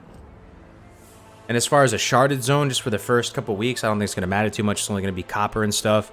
But I do think maybe they should just keep it the same amount of nodes in the sharded zone. So yeah, it'll probably be very unlikely you come across a node if you're in this little shard. But I don't know. I mean, they could have a slightly more nodes. They could just increase the amount of nodes slightly and then distribute amongst people in a shard. That's not a big deal either way, though. It's just the entry level stuff. 2 hours for Black Lotus? Not 12 minutes, dude. 12 minutes? That's OP. 8 hours. 2 hours. Every 2 hours. 2 hours seems kind of short. A lot of people saying 2 hours, though. Yeah, I mean, they should just leave it at that, man. No dynamic respawns, because I think that's a big issue. People are saying that on the private servers, the Lotuses respawn so much because everybody has flasks, pretty much. Like when you go to the raid, like everybody has flasks. And back in the day, apparently during real vanilla, OG vanilla, like only a few people would have flasks. Like, I mean, maybe if you're in some super good guild or something like that, but they were expensive and they were not that accessible for everybody. And that seems kind of cool. I like that. That kind of makes the content harder. Yeah, I'd say no dynamic respawns on nodes if I had a preference. Felt like I think it was longer than 2 hours. Private server is 12 minutes. Holy moly. 2 hours and there are 20 nodes total. Wow. Yeah, that seems good. What do you think are the chances of picking a dead server on launch? I don't really see population being a problem. Streamer server or otherwise. I don't think it's going to be a problem on launch, man. Down the line, yeah, you could run into an issue where the server dies or something like that. Hopefully Blizzard just consolidates them or something like that. I don't know if there's much you can do about it. I mean, to really assure it's not going to be a dead server, that's an advantage. That's a small advantage of going on a streamer server. If you go on a streamer server that has a bunch of streamers on it, man, it's highly likely that's not going to be a dead server. But to each their own. Mob aggro range is another one, and then we have some of the ones that you guys added. Canceling spells with stealth and shadow meld. That'll be interesting. What the internal cooldown is on stuff. You know, stuff proccing. Within each item has different internal CDs, so it'll be interesting to see what those values actually are. Debuff interactions, macros. Man, it's gonna be nice having to use not having to use those big wonky macros though, like a simple pet attack macro. You can't do /pet attack. A simple start attack macro, you can't do a simple /start attack. You have to do like these big convoluted like script-based macros.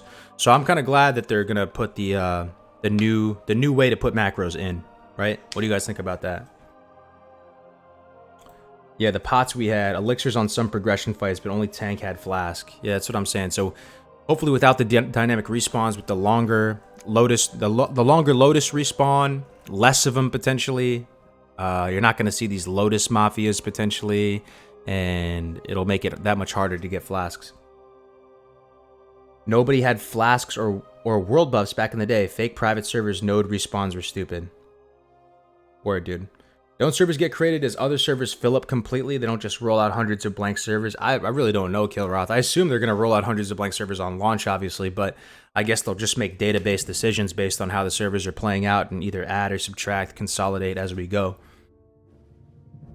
When is right-click report on the testing list? That's a good one. I should add that, right? If they do it. I'm still not super concerned about the right-click reporting thing, just because... I mean, this is kind of maybe a dumb thing to say, but what if they just made the value it would take to actually get someone reported and banned super high? Like, just because you can right-click report them, what if it took like 1,000 people to do it? Then it's not like someone's going to be banned, but the tuning of that would be an issue, right? If like 20 people reported someone and they got banned, that would be an issue. But I'm used to these other games like Dota and stuff. How many times do people report people in Dota or League? Like, someone says something dumb to you and people just report them. Like, I don't know. Now... okay, let's see what else we got. Wands interaction, we talked about that. Mind vision, macros, debuffs. We pretty much covered a lot of this stuff. If it takes 1,000 people, what's the point of it? That's true. I mean, if it takes 1,000, then why does it even exist? It gives people a way to like vent, I guess, and just report people. Yeah. It will ruin the game if it's too easy. I could totally agree with that. Yeah, I mean, I'd probably just get banned instantly, right? Like 20 people who don't like me would just come on the stream. Blip. Then I'll be out. What's your guild going to be named, Kargoz? We're gonna have this brother sister guild. So we're gonna roll out with a guild called Invictus. Okay, kind of got that Latin, name to it. We're not gonna win any awards for originality and all that, but it's a cool name. It's a badass name. Some of those like kind of more arbitrary, abstract Latin names sound pretty cool. It's not too cringy or anything like that. So it's gonna be Invictus. We roll out with that, and then we're gonna have Invicta, which is the brother or sister guild, whatever you want to call it. Will be kind of like the more intense version, like the more intense rating schedule. So people will be able to apply up and graduate up into that. And then I'm going to stay down on the more casual side and be with the Invictus boys. And we're going to just, focus on more fun as opposed to, hyper efficiency, a little more relaxed rating schedule. And I hope that answers your question. And retail, you can disconnect the player with a few people reporting that person. Ooh, yeah, that sounds rough, dog. Imagine a streamer getting griefed and their stream just reports. Yep. If there's right-click report, I probably won't be able to play the game because I'll just get banned every time I try. What if someone takes your name or guild name? It's possible, man. That's why we're gonna have just probably a few people in Discord. Some of the kind of the inner circle. Like we're gonna be there and we're gonna be just trying to get names and guilds on these servers, and then we'll probably announce it in a bigger capacity. Even if we can only get the names, it'd be fine. I'm thinking about it because it takes a while to build up the guild, right? And people need to know where they're rolling. So we'll probably just chance it, man. We'll go to the guild, make our characters, and then just try and beeline and get the guild name. I think they might do a $5 sub just for Classic. I don't think so. It's pretty much confirmed at this point that it's just it's pretty much confirmed that it's just going to be one sub for both. I'm really curious though, guys. Let me do a straw poll. We haven't done a single straw poll today. What's a Kargoz stream without a straw poll? Let's find out if you guys think Classic WoW. All right. Be reasonable here. Be realistic. Don't drink the Kool-Aid too much. What do you think the state of WoW is going to be after 3 months? 3 months have gone by. It's now fall. The trees are getting a little bit, they're changing color. It's getting a little bit cooler out. It's sweater weather. Pumpkin spice lattes are at Starbucks again. Which game is going to have more subs, BFA or Classic WoW? I'm going to put it as a straw poll in the chat. I need your guys' opinion on this.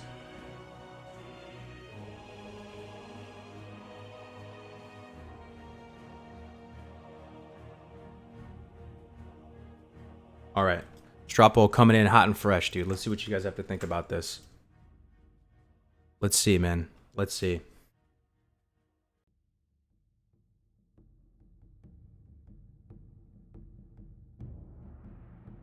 I think you guys know what I'm going to vote, but I don't want to sway anyone here. Let's see. I'm not going to say anything. I'll let it fill up. We'll do first the 200 votes.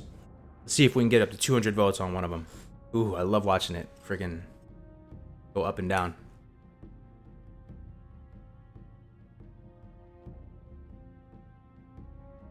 So far, Classic's got the lead, man. I mean, we're a little bit of a biased audience, right? But point I'm making, man, is I do believe we will have that massive spike on launch. We will see that drop off. But I think as the dust settles, you know, if we go hard as a community and we're good WoW ambassadors for people, for the newer players coming in, and we show them what we're all about, I think when the dust settles, I think we're going to have more subs than BFA, even though it's a freaking 15-year-old game, man. I really do. I really do. But it's TBD, you know, we'll see.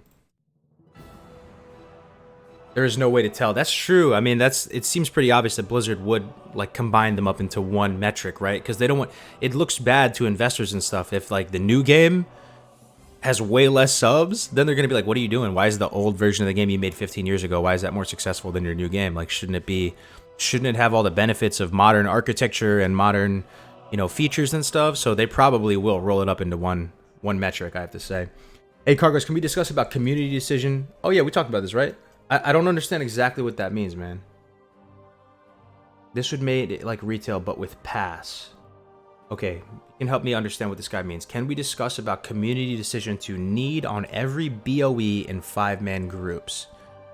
As far as I'm concerned, that's the meta of it. If a BOE drops, everybody needs. Because that's the only way to assure that nobody's trying to screw each other over. I don't think that you can change that, man. Like, if you're with your homies and you're running, you know, a dungeon with people that you trust, then yeah, absolutely. Pass or greed or whatever. But if you're running with a bunch of randoms in a pug environment, if it's something of value, the assumption that everyone's going to click need on it. Can you count active player base on all servers, not subs? Some big brain person's going to find out a way to differentiate it, man. I think so. Some big brain person's going to find out how to figure out how many, you know, classic subs there are. Right? I don't think we'll ever know the exact classic sub number. I'm pretty sure Blizzard's going to merge the numbers. Yep. I think so too, my man. If it's a pug and a BOE drops, then hell yeah, everyone should need. Yep. I'm on the same page. Calling it right now. WoW Classic is going to be so successful that it will vastly affect retail WoW, especially with the loot model. Ooh, man. You got me excited, my man, dude. That would be great, right? That'd be great. Oh, man. We have an impact on the retail and they start making it more like classic. I still wouldn't even probably play it though. I mean, once classic's out, man, like that's ripped for the next years of my life. Like I'm just gonna zone out from all of the games pretty much like launching, you know, like this is gonna be an era, man. At least 3 years. Next 3 years of my life, man, I'll write the check right now. I'll write the check to the Grim Reaper, man. Here's 3 years of my life, buddy. What do you recommend my wife to roll? Never played before. What do you guys think? What should his wife play? You going Alliance or Horde, man? I'd recommend to you, if you never played before, I might even recommend him Alliance, man. Real talk, I might. The early quests you never played before, going through the whole Westfall, Elwyn Forest, going through Red Ridge Mountains, going through Duskwood, experiencing all those quests, man, that's a hell of an experience. I don't know if I can take that away from someone. You might want to go Alliance, man, for the first one. You can have a real good experience in the early levels. I love the early Alliance quest zones up to 30. Yeah, probably a pet class, but if she's playing with you, you have a little more flexibility. I'd go a really good duo combo where you can, like, you know, play something that synergizes with each other. That'd be nice, man. Like, you could go warrior, you know, be the big chest, you know, man warrior, and she could be, you know, the priest, or if, you know, if it's, you got the different, you know if maybe that's not good, you know, I don't know. Different strokes for different folks, right? But that seems like a good couple type thing. If my girl played, she'd probably play, you know, a priest or a druid or something like that. It's crazy to think about how many people only played one level 60 in Classic. It's a whole new world. Cue music. Yeah, I had a couple 60s. I actually had a hunter. I had a hunter. I had a warrior, and I had a paladin. Believe it or not, I had a dwarf paladin. I actually had an Alliance 60 back in the day too. Ashenvale is better for you mentally than Duskwood. Ashenvale's a hell of a zone. Can we multi-box 5 Ellie Shamans? Oh, you're going to see that. Someone's going to do that. There's going to be a few people doing that. That's a funny thing to watch. That's a funny thing, yeah. We're gonna get our fair share of that. Multi-boxers and stuff. Okay. This is a topic that's a little bit more nerdy, guys. So I'm gonna give you a little bit of a forewarning here. It's a little more of a substantial topic. I want to talk about parry. Because I know a lot of you are gonna play warrior. Okay, let me do a straw poll on that. Let's see what the class distribution looks like. I have a general sense of it now. Every stream, it's almost exactly the same. I'm going to predict it right now. For some reason, it's going to be Warrior number 1 and Druid number 2. I don't understand it. I guess a lot of Druid players might like the channel. I'm not sure. We'll do a quick straw poll. Watch it happen. It's going to be Warrior, Druid. Here we go. Hey, unless you guys skew it on purpose, because you guys might do that. But maybe I shouldn't have said that. But let's see what the class distribution is. What class will you main? Okay. Warrior, Hunter, Rogue, Druid, Paladin, Priest, Shaman. I always get to 8 and I forget the 9th one. 3, 4, 7, 8. Mage. 2, 3, 4, 5, 6. Fuck, I'm still missing one, dude. What am I missing?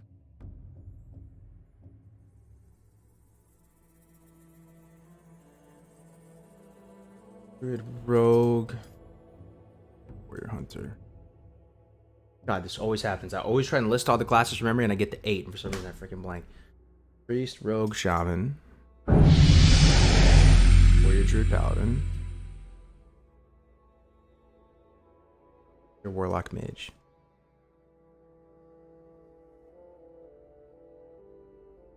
Okay, we got it. We're good. All right, here we go. I'm putting the shop poll in right now, guys. Let's see what you guys think. Warrior 1, Druid 2. I'm calling it right now. Warlock 1. I mean, so what the fuck am I saying? Warrior 1, Warlock 2. Warrior 1, Druid 2. That's what it's going to be. Unless you guys troll me. Always like that. No, not Monk, my man. Do you think Classic is a hype train to hold on to subs for a future X-Pack? Chris Lopez with an unpopular opinion. I like it, though. Get a little, you know, refreshing perspective in here. I don't think so, man. I think, I mean, the nostalgia is definitely an element, don't get me wrong, but the game is good. It's a good game. It's a fun game. Mechanically, the items, it's a fun game. The nostalgia would only take it so far. If it was nostalgia, there wouldn't be people on private servers playing it in 2019. The game is just good, but it's a power. Nostalgia is a pull for sure, but the game doesn't need this. The game's just good. It's just a good game. Good game. Okay. So let's see which one is number 1. Oh my god, of course it's skewed the second I say it. Oh my god, look at that. Everything is balanced. Holy crap. Okay, Warrior's still winning though. I was kind of right a little bit, but... Oh my... That's kind of cool though. Look at this, man.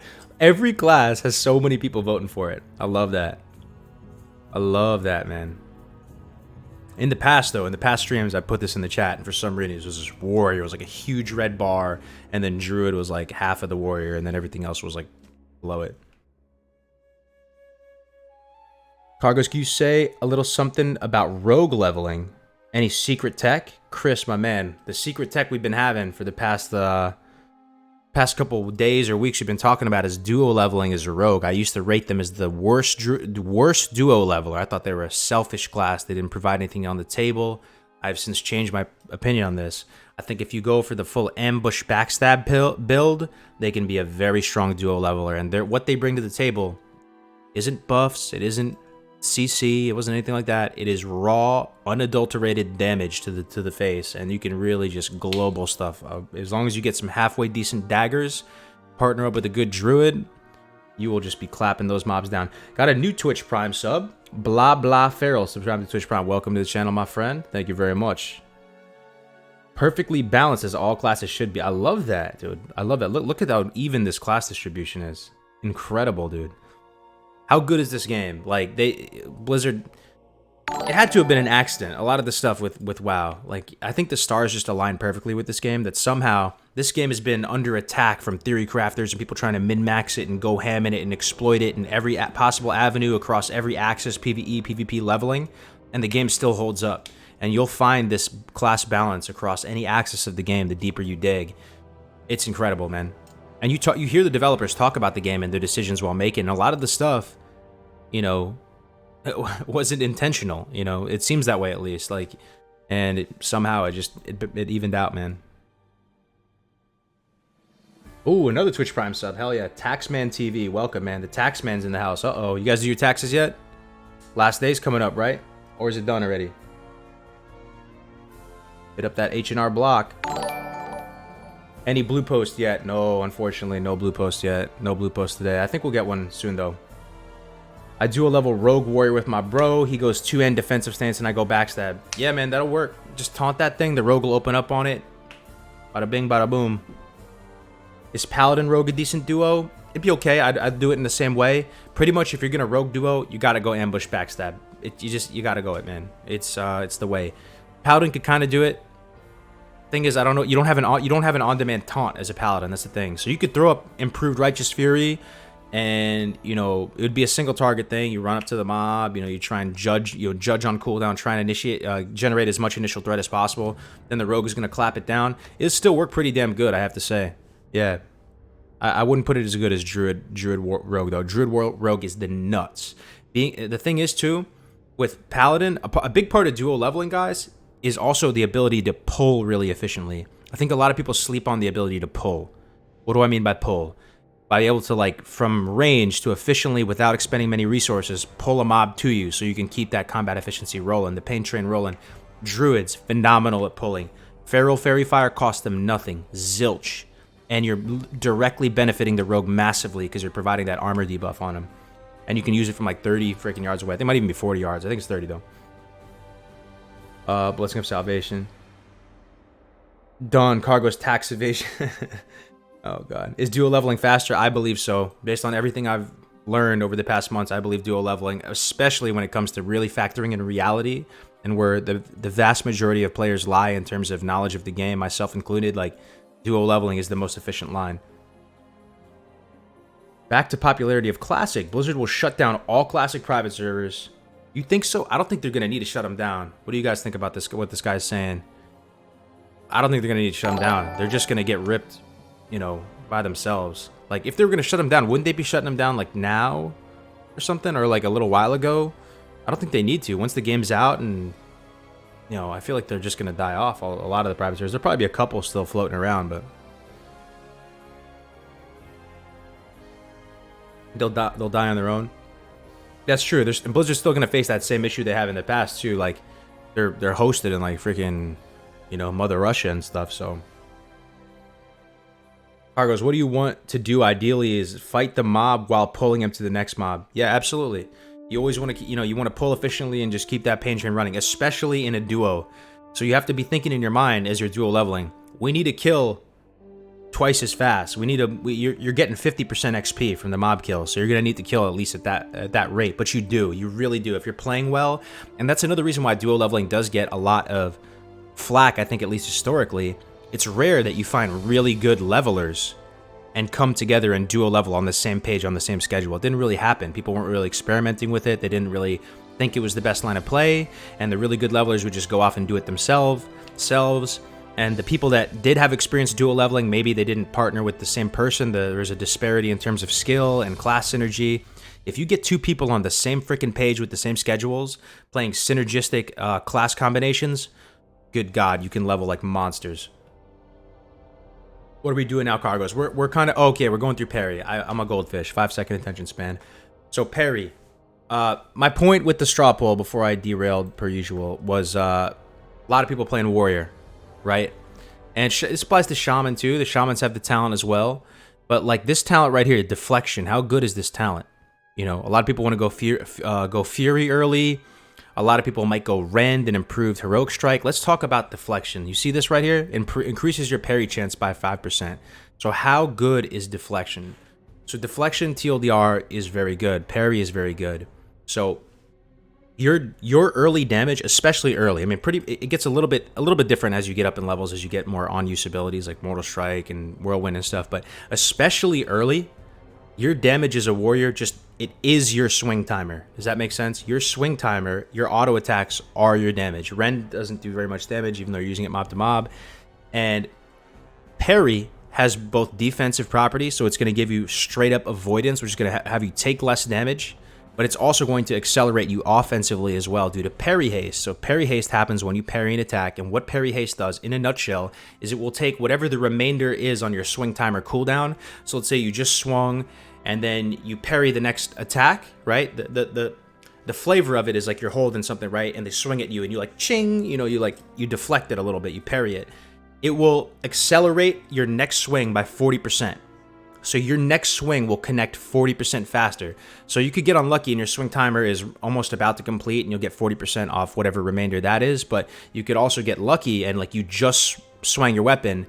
And as long as you're in that first 60% of your swing weapon timer cooling down, you'll get full value from the parry haste and it'll look like you're just connecting back immediately. So it actually is a substantial damage increase. And I think it's something, as we were talking about it, theory crafting it with Navik, I think it's the play, man. So let me show you the warrior talent tree real quick, and let me also see what you guys have to say about parry. Am I missing something here? Am I crazy? I think this is a slept on talent, guys, for those of you going warrior. This is the build we're thinking about going. Let me see, though. Let me see what you guys think about parry.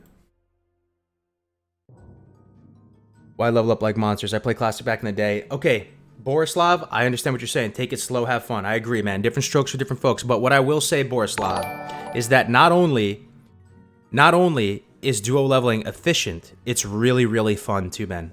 Because would you rather be leveling solo or with your buddy? That's what I would say to you, Borislav. Like, absolutely, enjoy the game. What's the best way to enjoy the game? To be social, to have someone you're going through it with, you can laugh with, you can wipe with, you know, someone to keep you company, because it's a very real grind. So it's not even that it's most efficient. It's kind of the most fun, at least for a certain type of people, myself included. Okay. So Fury until 40, then respec to arms or stay Fury. Okay, so I would just pretty much go arms the whole way. I think there is a line of reasoning where you'd want to go Fury if you are duo leveling, because you could still potentially get value, increased value from Enraged and Blood Craze. The fact that you can't sit proc these and have this consistent 25% damage bonus is a big deal. It's a very big deal, unfortunately. So if you're killing multiple mobs and cleaving multiple mobs down as soon as you get cleave and you're duo leveling, you have someone to sustain you through this, there's a line of reasoning where Blood Craze and Enrage is good. But I would pretty much just go arms. And I would go 5 out of 5 deflection for shots fired. Anybody disagree with this? Let's see what you guys have to say about this. On the arms tree, if you're leveling as a warrior, 5 out of 5 deflection first. And you pick up, like, we did the math on Rend, right? So even though you're using Rend mob to mob, increasing the bleed damage done by your Rend ability by 35%, if you look at the ranks of Rend, like at these early levels, so let's say what levels you would be getting improved Rend at. This would be 12, right? You'd be getting improved Rend at 12. Look at the rank. Look at the damage of Rend at 12. So it'd be, you'd have Rend rank 2. It would be a fresh rank of Rend, 28 damage over 12 seconds. So let's see how much value that talent's going to give you. 28, and you're going to be using this all the way to 20, 12 to 20. So 28 damage.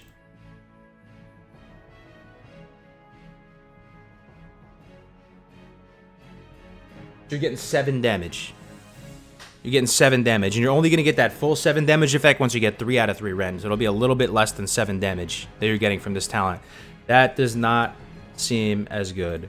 Okay, I don't know, man. That does not seem as good. I would delay getting improved Rend until the last possible second, towards when you need deep wounds.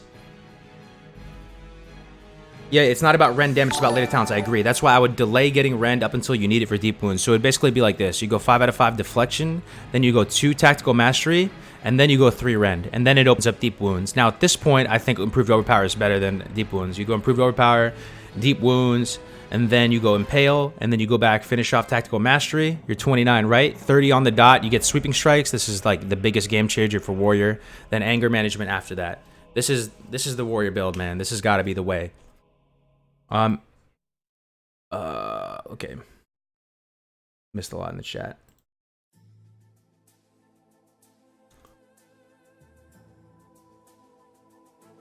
Overpower, deep wounds, impale, anger management is what you usually go for. 100%. I still agree. I still also think, though, based on some recent revelations in the Discord recently, some of the people, shout out Cyray, who's doing a lot of this math. Here's the consensus with deep wounds and impale and crit in general and agi in general and stacking crit over strength. Here's the consensus. I'm kind of changing my mind on this as we go. Here's the consensus. Crit and agi and these talents, deep wounds and impale, they're more valuable the more amount of base damage you do. So the real extreme example would be at level 2. If you had 100% crit, but you had like a really trash weapon and you don't really hit, you're not hitting hard to begin with, that's not going to move the needle very much at all. You're critting with a low base damage. But if you had strength in place of that agi, it would be way more impactful, right? It would be so much more of a damage increase. So the more damage you do, the more valuable this stuff becomes. And I do think that these are overvalued a little bit, but you still get them because what else are you going to get in arms? And you need sweeping strikes and stuff.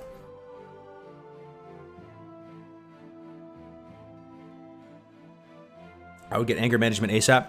So you could get anger management before sweeping strikes. But sweeping strikes is the absolute nuts. I'll tell you, it is an absolute game changer. And you'd only be able to get it one level before sweeping strikes, really.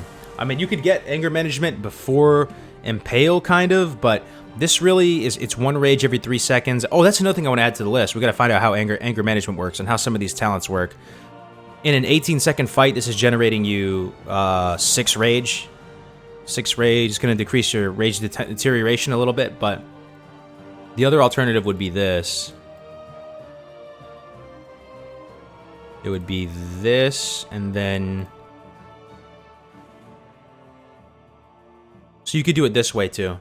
You could get it like 2 levels earlier and get 1 point in Impale. You could do it this way as well. But, you know, this is the critical strike damage bonus of all your abilities in Battle, Defensive, and Berserker.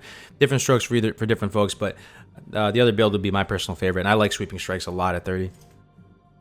Kargoz, is there a Hunter specs that is a mix between BM and MM? Is a Hunter? Yeah, you can knock yourself out, man. You can have fun with Hunter. You can do it in a variety of different ways. You're going to be all right either way. Some people even advocate going Hunter. They like to go Survival early and get this improved Raptor Strike and some of these talents. I don't think it's that good because you use Raptor Strike as a finisher in the early levels as you're leveling as a Hunter. You're not really using it for this big crit. But I don't know. Some people like this. Some people like going, you know, early into BM, you need Revive Pet. This is one thing you really need. Okay, if there's any talent that moves the needle a lot, it's freaking improved Revive Pet. I would get this ASAP because no improved Revive Pet on Hunter, you're gonna have a bad time. But some people will get an early aim shot and stuff like that. You just don't really need the damage, and it's a little bit costly. You only need 1 point in improved overpower. Oh, interesting. Interesting. Only 1 point in improved overpower. Maybe, yeah, maybe that's enough to make it consistently crit. Can you show rogue talents? Yeah, we can show whatever you want, man. Man, I wish I could see the gaming setups I have prepared so that I can spend maximum time playing on Classic Launch. You have, what do you mean, like computer setup? You got your computers all set up nice? That's one thing. We got to start ordering those pallets of energy drinks, those pallets of, you know, consumables, IRL consumables we need for launch, right? I got to start doing that soon, actually. Rogue talents, yeah, I can show you rogue talents. If you're duo leveling, this would be the rogue talents. Coolest thing ever, man. Get 2 out of 2 remorseless attacks. This is awesome. Then you go right into subtlety, go down and get camouflage, improved ambush, and then you go into here.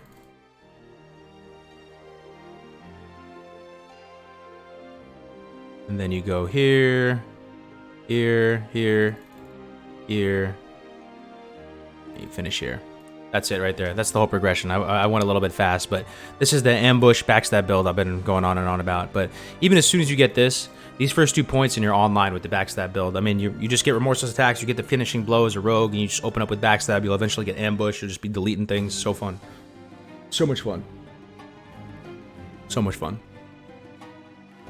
Anyone gonna do the South Park boar leveling challenge? Oh man, you're gonna have... That's pretty much impossible to do though, right? Because like, you're gonna need to kill Princess. They said in that, I watched that video, it said you have to kill Princess like 200 times or something like that. That's crazy. This is for a duo leveling, my man. If you're gonna go solo, absolutely go Combat Swords, get Riposte, knock yourself out. Riposte is amazing. Riposte is super good. Where do you see the poll we did? What, for classes? I'll put it back in again. You can see the class distribution. It's a beautiful thing, guys. Check this out. We did a poll for class distribution. Look how even this is, guys. That's so sick. 52 for Warrior, 46 for Warlock, 43 for Priest, Mage, dude, best game of all time. Look at this balance. Incredible. It's a beautiful thing. Xru's in the house. What's up, man? How you doing, dude? Good to see you in here. Xru is another leveling enthusiast, a leveling aficionado in the house, blessing us with his presence. Oh yeah, I'm gonna need my energy drinks on launch, man. For sure. Oh, it's Belly Grub. That's right. That's right. The Red Ridge boar.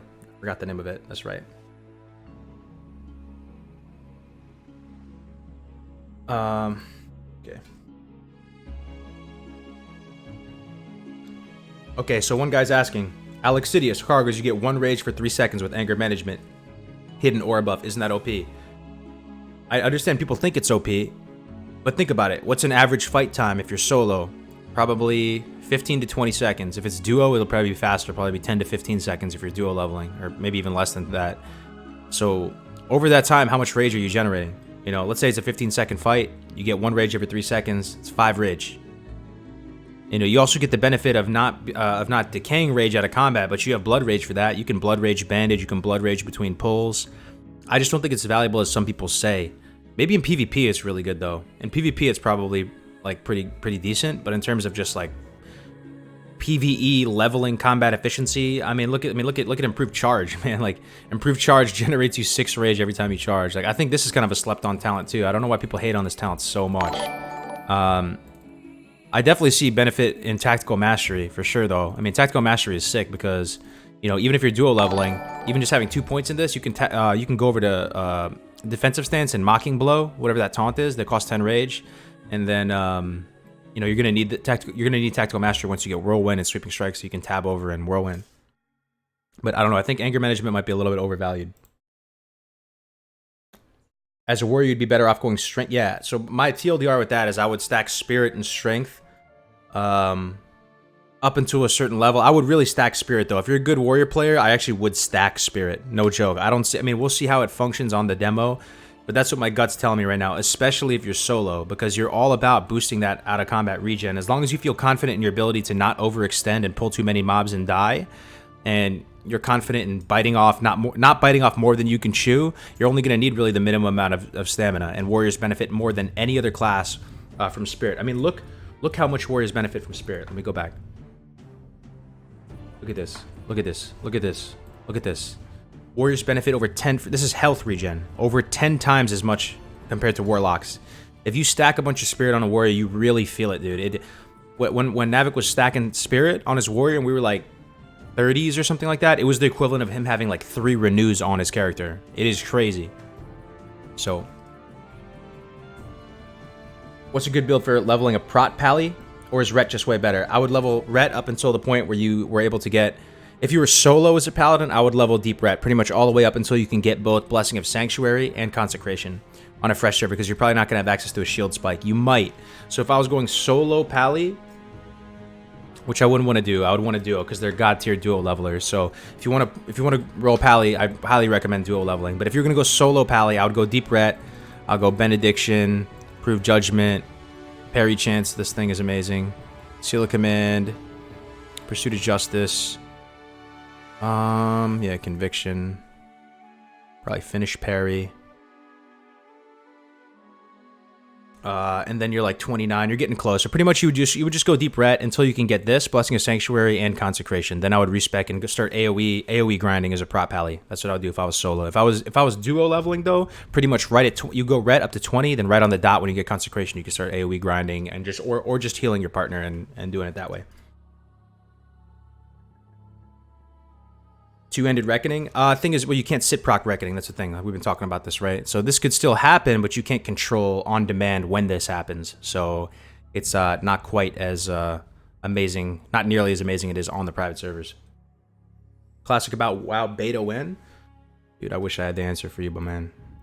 I wish I had the answer for you.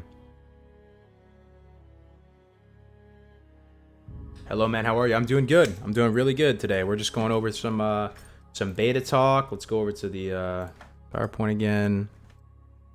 So, Spirit, man, it's underrated. If you're playing a mana class, it's, you know, you get regen from Spirit in combat. Your mana will regenerate based on your amount of Spirit you have in combat. Spirit only affects health when you're out of combat. But here are the values for out of combat health regeneration based on Spirit, and some classes, man, have nutty benefit from it. So take it with a grain of salt.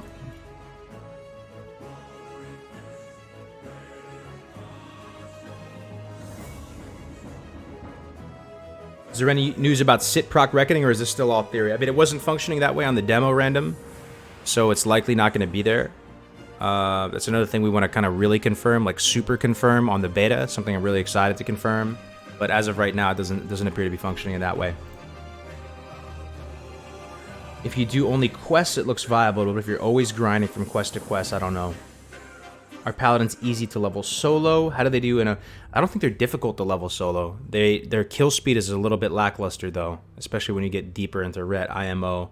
But it's not hard to level a paladin, really. I mean, you have lots of oh shit buttons. You have self-healing. It's not particularly difficult to level a paladin, no. Buy freaking swiftness potions, though, because you're going to get kited. Is a gathering profession needed to make gold for a mage at level 60? I don't necessarily think so. I mean, so I was talking to North the other day. You might have been here on stream and listening to him talk. He said a really good underrated gold farming method, if you're going to play, really just like anyone who has tailoring, is to farm runecloth bags, is to make runecloth bags, and that they actually retain their value quite well. But, you know, mages do have access to some really nutty gold farming methods, so... Oh, but you're asking for a gathering profession. The gathering professions are good. Mining, herbalism. It's not needed, though. No, some of the other classes it would be a little bit more needed than a mage, because the mage's kit allows them to do these crazy AoE farms. Why do you recommend duo? What do you recommend doing duo leveling as a shaman warrior? I would go with a warrior. Shaman warrior is the nuts, or with a druid. That's what I'd do. If you're trying to play shaman yourself, druid would be easier. IMO, it's more accessible. You have so much healing back and forth. Like, you're really never gonna die if you're playing it halfway decent. But Shaman Warrior is the nuts. You really accelerate them so much once you get the Wind Fury. Did you watch that duel tournament? I did. Yep, I did. It was really awesome. North did a great job with that. Since warriors want to pool rage between mobs, isn't spirit directly counterintuitive, since spirit only works out of combat and your rage drains out of combat? Yes, spirit does get devalued in a duo leveling environment for sure, but it's still probably going to save you overall. You're still going to find times where you're out of combat moving, you know, going from quest to quest. It'll save your healer mana. Solo, though, spirit becomes way more valuable as a warrior, because think about it. Yes, you're trying to go from what your combat flow once you get sweeping strikes is you charge one mob, you pool a bunch of rage, then you charge into the second mobs or pull two more mobs, you sweeping strikes, cleave them down, and then at that point you're usually going to have to drink or bandage or something like that. So the spirit's really going to make you some money right there.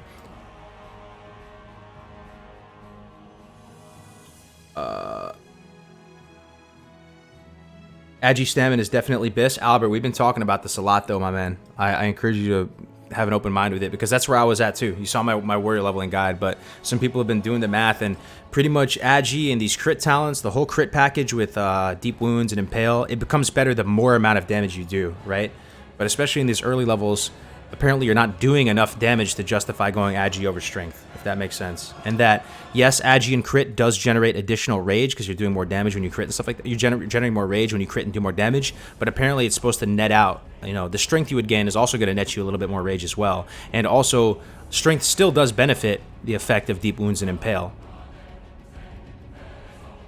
Will there be item progression in your guides? Absolutely. There's item progression right now in the current forms of the V2 leveling guides, but there will continue to be improved ability progression. There will be ability progression. There was an ability progression in V2. V3 is going to have what abilities you should consider purchasing, which ones you should pass on, as well as what items you should go for. Good items you can get while questing, or weapon progression, all that stuff. Do you think things like Discord, we will see people organize server-based arena matches? It's happening. Proto, my man, it's happening right here on this channel. It's going to be sick. One thing I'm really, really excited for, I've said it a couple times on stream now, we're going to all congregate at Gurubashi. We're going to have a whole bunch of bodyguards holding it down, and we're going to do like 5v5 teams. So you're going to 5 people on one side, 5 people on another side. And one person's going to hop in at a time, Coliseum style, Gladiator style, Russell Crowe. You know, you're in there and you fight to the death, and whoever's alive keeps fighting until they die, and the next guy will pop in from the other team. So one guy could 1v3 or 1v2 before he dies, and then you're it's still team play, but you still get to watch these exciting duels. So it captures like the team essence and the excitement there, but it's also the 1v1 essence as well. So that stuff is 100% happening, and I think Classic WoW is this amazing sandbox where we can do what we want with it. Even though you don't have arena baked into the infrastructure of the game, doesn't mean we can't make our own brackets and e-leagues and all this. It's gonna be sweet. How did DPS warriors and paladins farm gold? Oh shoot, I accidentally freaking banned someone by accident. My bad, dude.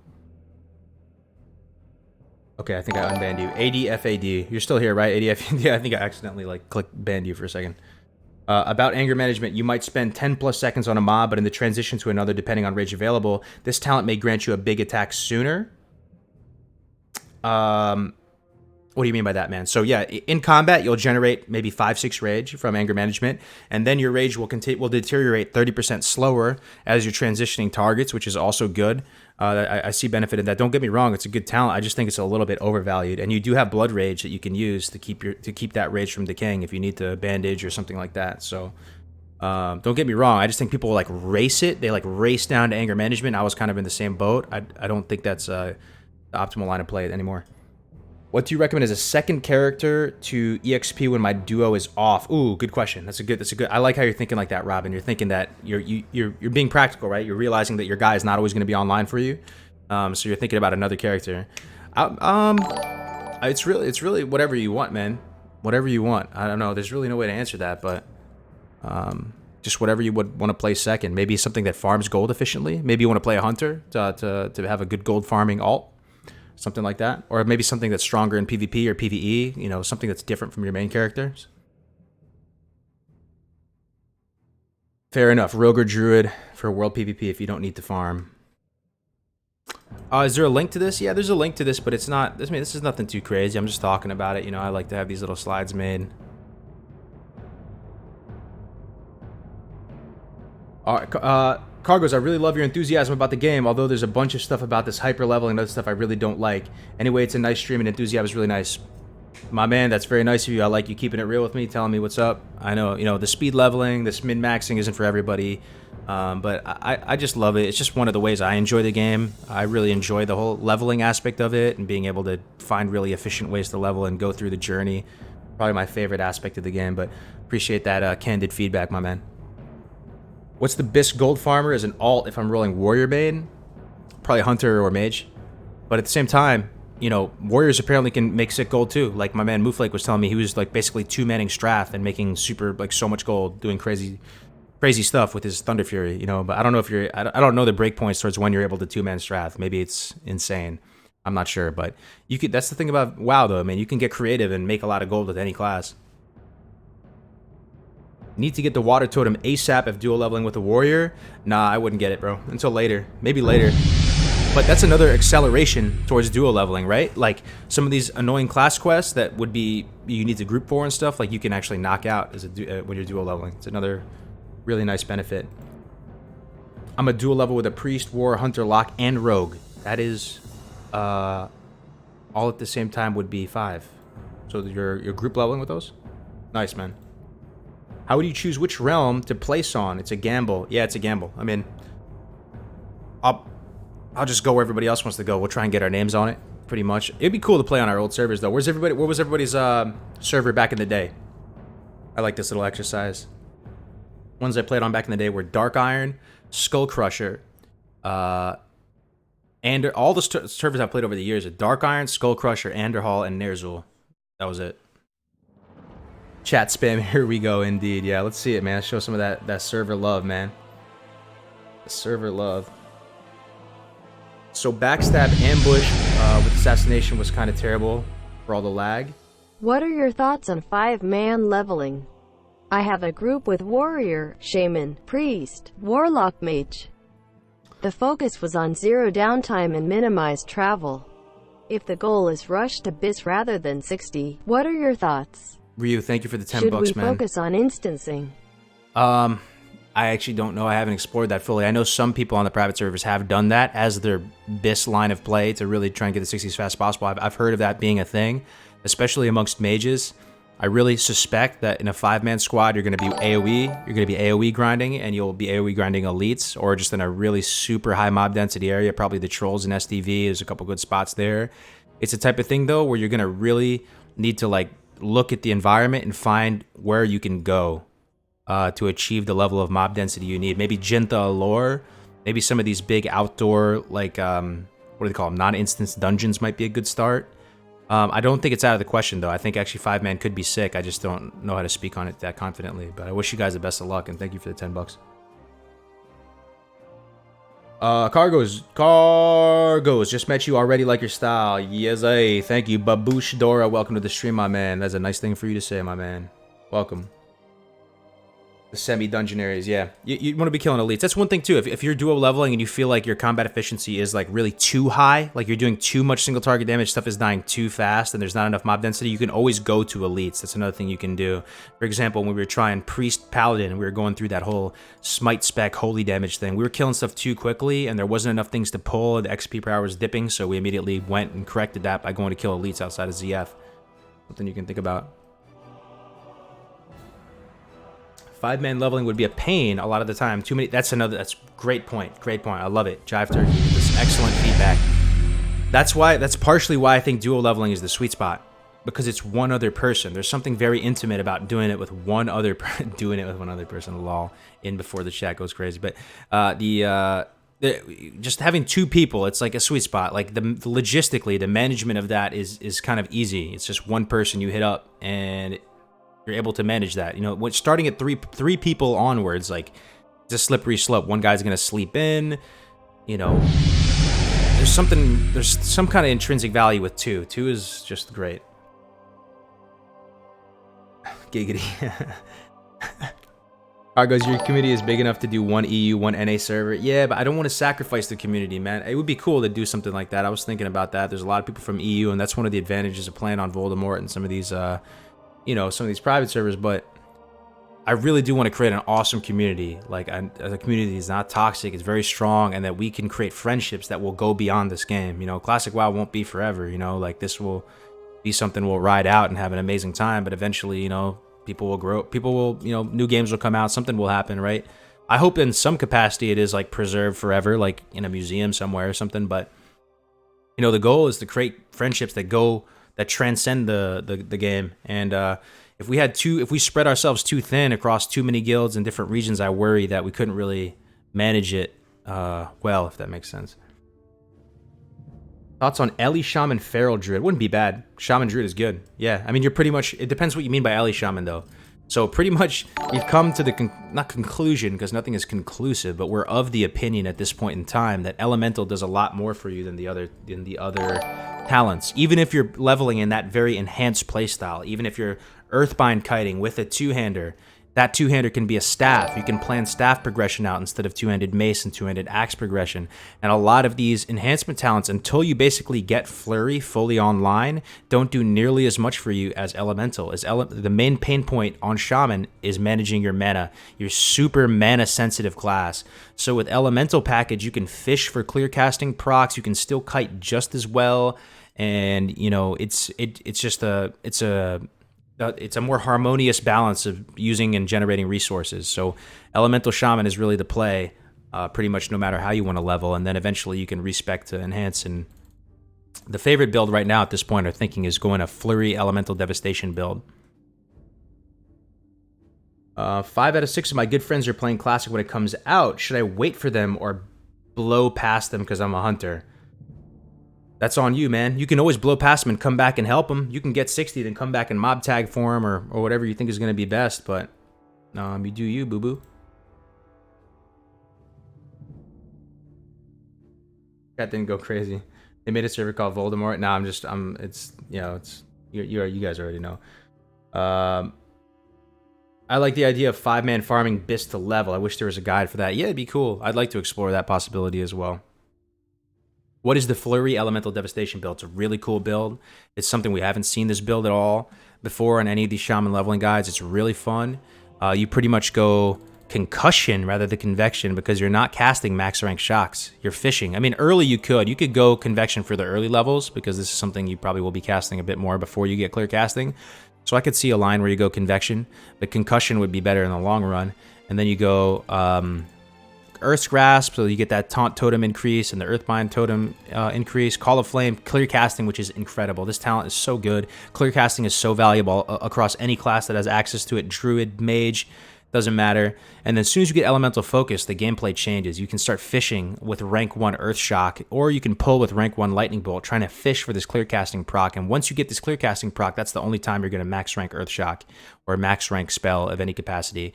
And you're usually going to max rank Earth Shock because Earth Shock doesn't reset your swing timer. That's another thing I'm really interested in figuring out on the demo. Some spells seem to reset your swing timer. Some spells appear to not reset your swing timer. So elemental focus, fishing with rank 1 Lightning Bolt, rank 1 Shock. Proceeding down the tree, you can get reverberation to have more chances at shocks, right? I'd probably finish this off to get the full 1 second. Elemental devastation, 3 out of 3. And then you can start proceeding down the enhancement tree, getting some of this stuff.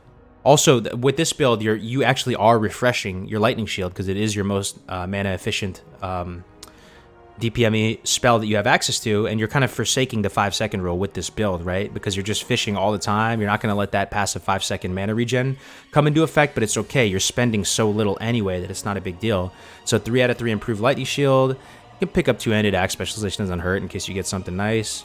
Flurry 5 out of 5, and it pretty much looks like this. You could respec a little bit earlier if you wanted to bake in a tactical respec and get Flurry online a little bit earlier, but it's eventually going to net out to this. The rest of the points are a little bit on you. I'd definitely get parry after this, though, because this is 5% avoidance, and we've been talking about parry before and all the benefits of parry. This is super good. But this is what it's looking like. It's the best, most harmonious balance between, you know, spending resources and regenerating them. We can't see it? Holy shit, you didn't see any of that? Oh my god, dude, you're kidding me, right? Cheese and rice. Cheese and rice, dude. Cheese and rice, dude. I'm here talking like a freaking madman. Cheese and rice, dude. Cheese and rice. Nah, I'm not redoing it. Fuck that, dude. Dude. Don't list the trolls. You can't see. You're trolling me, dog. That is hilarious, dude. Nah, I'm not redoing it. Just, like, listen to what I said. I don't know, man. Well, just wait for the V3 leveling, guys, man. Level is elemental. End of story. But just kind of, like, use the enhanced playstyle, but level is elemental. Cheese and rice. That's what the drill sergeants say, because they can't say Jesus Christ anymore. Queso y arroz. You got to get more Alliance streamers on your server. I'm sure there might be a couple, man. Platinum will be there. Platinum will be there. He'll be like the one Alliance content creator, dude. He's going to be getting clapped all day. It's funny, man. Man, I'm speaking like a madman. That is hilarious, bro. High quality stream, by the way. Hey, man, quick recap of the news that hit about the beta. TLDR. Let's just try and do a 2-sentence TLDR. Beta confirmed, but everything is unknown. And hope it's a closed beta that can't be streamed. That's it. Can't say Jesus. Yeah, they don't like it in the military of saying like religious stuff. Are there any major advantages to picking a PvP server? Oh yeah, dude, that's the way, man. PvP server, it's the way, the vanilla way, vanilla way, my man. Kargoz, you look like you've got a good hybrid strain in you. Oh hell yeah, you already know. I mean, I love all the classes in vanilla. I love all the classes. I've played every class now, pretty much a 60 on this own, you know, in our own little convoluted, you know, PTR thing. But it's I love all the classes, man. I think hybrids function amazingly in vanilla. I mean, the fact that it's expensive to respec, oftentimes you are limited financially and you can't have your cake and eat it too. You don't have dual spec. I think hybrids operate in the best possible light in vanilla. I think they're awesome. Some of those hybrid builds where like you can go into raid and still heal effectively and do what you need to do and provide like Blessing of Sanctuary or then you can leave the raid environment and still be able to function out in the open world and tank heal or DPS. I love it, man. I love it, dude. You're in the military. I was Army. 25 uniform. Signal, right? Signal support. 25 uniform. Respect, brother. You got that long AIT though. Yeah, man. Thank you, man. Thank you. 25 series. You were Fort Lee? Hybrids are my favorite. Shaman and Druid. Oh, can't tell. What am I missing something? What, is he talking about something else? I thought he was talking about hybrids, man. Like the hybrid classes, dude. God, dude. Scuff stream, by the way. You ever reach out to Joanna? But I hit him up. Yeah, I think he's kind of doing his own thing, though. You know, he's a legend in the space, man. He's doing his own thing. He's gonna do another leveling guide and all that.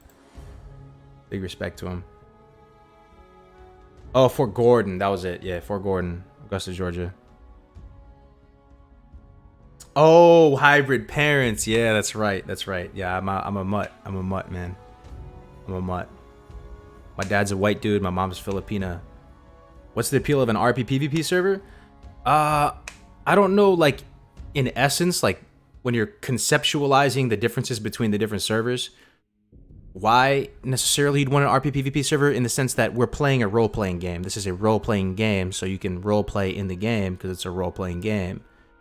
But in reality, in practice, what I've heard is that on an RP PvP server, you'll generally, how it maths out and plays out is you'll get people a little bit wiser, a little bit more chill. And that seems very attractive to me at this point, but I don't know. I enjoyed playing Shaman on Northdale, but it's unfortunate that Enhancer Ellie get no respect in raids. True, you know, true, but yeah, I mean, but it's even cooler though. I mean, like, you can go above and beyond and be that guy who goes the extra 9 yards and makes it viable. That's kind of a cool story too. You get to play into that underdog mindset. Which class you roll in Classic? It's gonna be Hunter or Warlock, dog. It's gonna be Hunter or Warlock.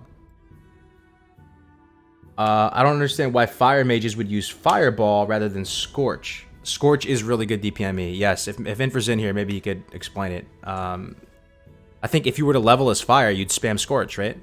That seems like that would be the play. What if release day is on your wedding, dude? That's the nightmare. I don't think it's gonna be though. My wedding's May 19th. There's no way. There's no way. There's no way. That would be the nightmare. What if beta comes out on my wedding though? That's an actual possibility. Beta, by the way, May 19th. I'm gonna be on the honeymoon, like, just up at night, like, freaking with the freaking crack itches.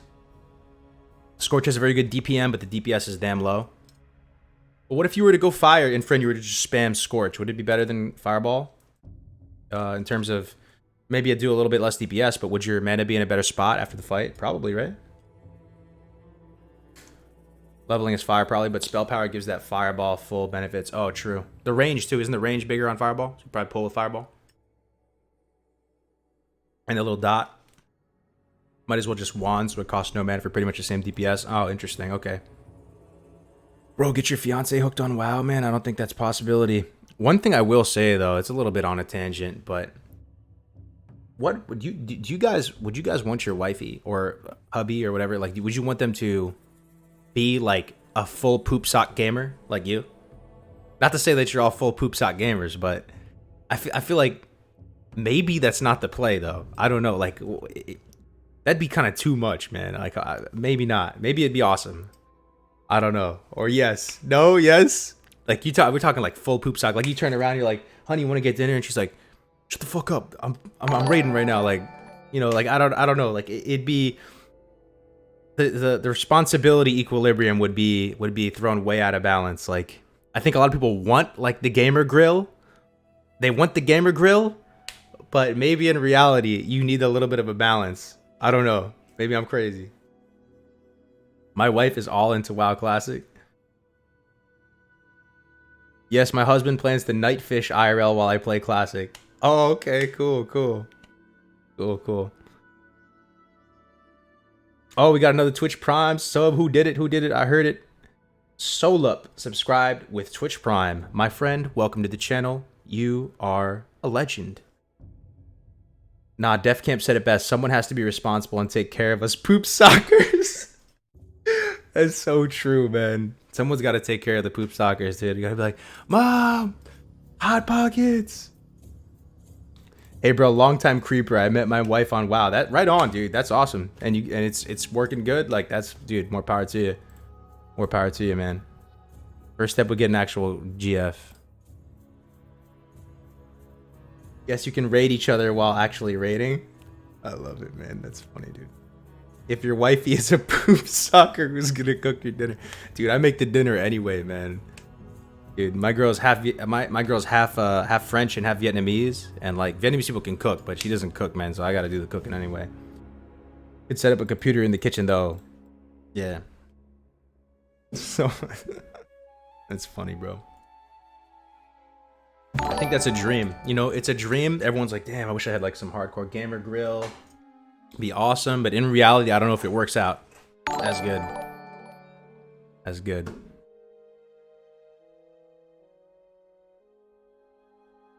If you get a non-poop sock wife, that means she will want your attention during the times you want to play WoW. Oh, that's what happens though. That's what happens. But you know, maybe that's a good balance, dude. If you go full poop sock, like most of us are probably already going full poop sock. You have a wife who's going full poop sock, you're going like poop stocking at that point. Like all your bills are probably gonna get fucked. Like I don't know. It might be crazy. Like I appreciate that she balances me out a lot. Like I don't know. I mean, everyone's different, right? Everyone can some people can probably manage it. I am already planning freezer meals so I don't have to cook. Yes, dude. I'm gonna order this service here in the United States. It's called Freshly. You can order a bunch of meals. They come, apparently they're fresh meals, and you just microwave them for like 2-3 minutes. They're not frozen though.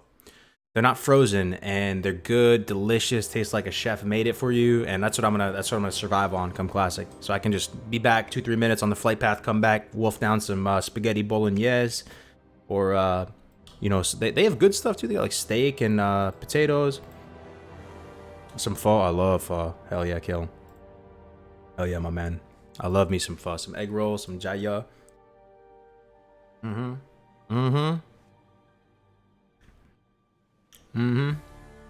you see in Australia today, all women left work early to protest against non-equal pay to men? Damn. Sounds expensive. It is expensive, yeah. You take an L financially a little bit with the with it, but I figure it's worth it, man. And the way I look at it is like, if you go out and eat one time at a restaurant, dude, that's like $50 to $70, like between two people, honestly. Maybe like $50 on average if you net it all out. So if it keeps you from going out, and going to a restaurant, it can kind of, you know, work itself out. I think it ends up being like $8-9 a meal with this Freshly service. But for the Classic launch, for those 2 weeks, absolutely wolf it. I don't even want to have to think about food. I'm going full poop sock, baby.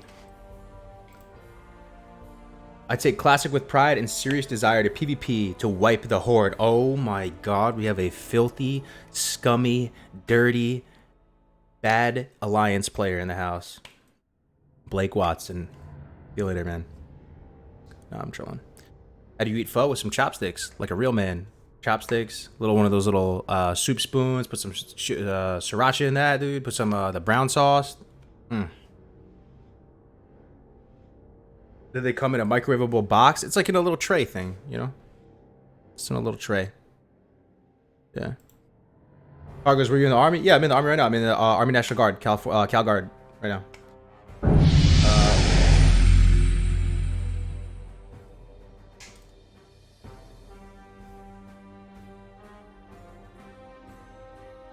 The portion and health of those meal preps is way better than most restaurants. As you know, in America, we have big plates. We do have big plates.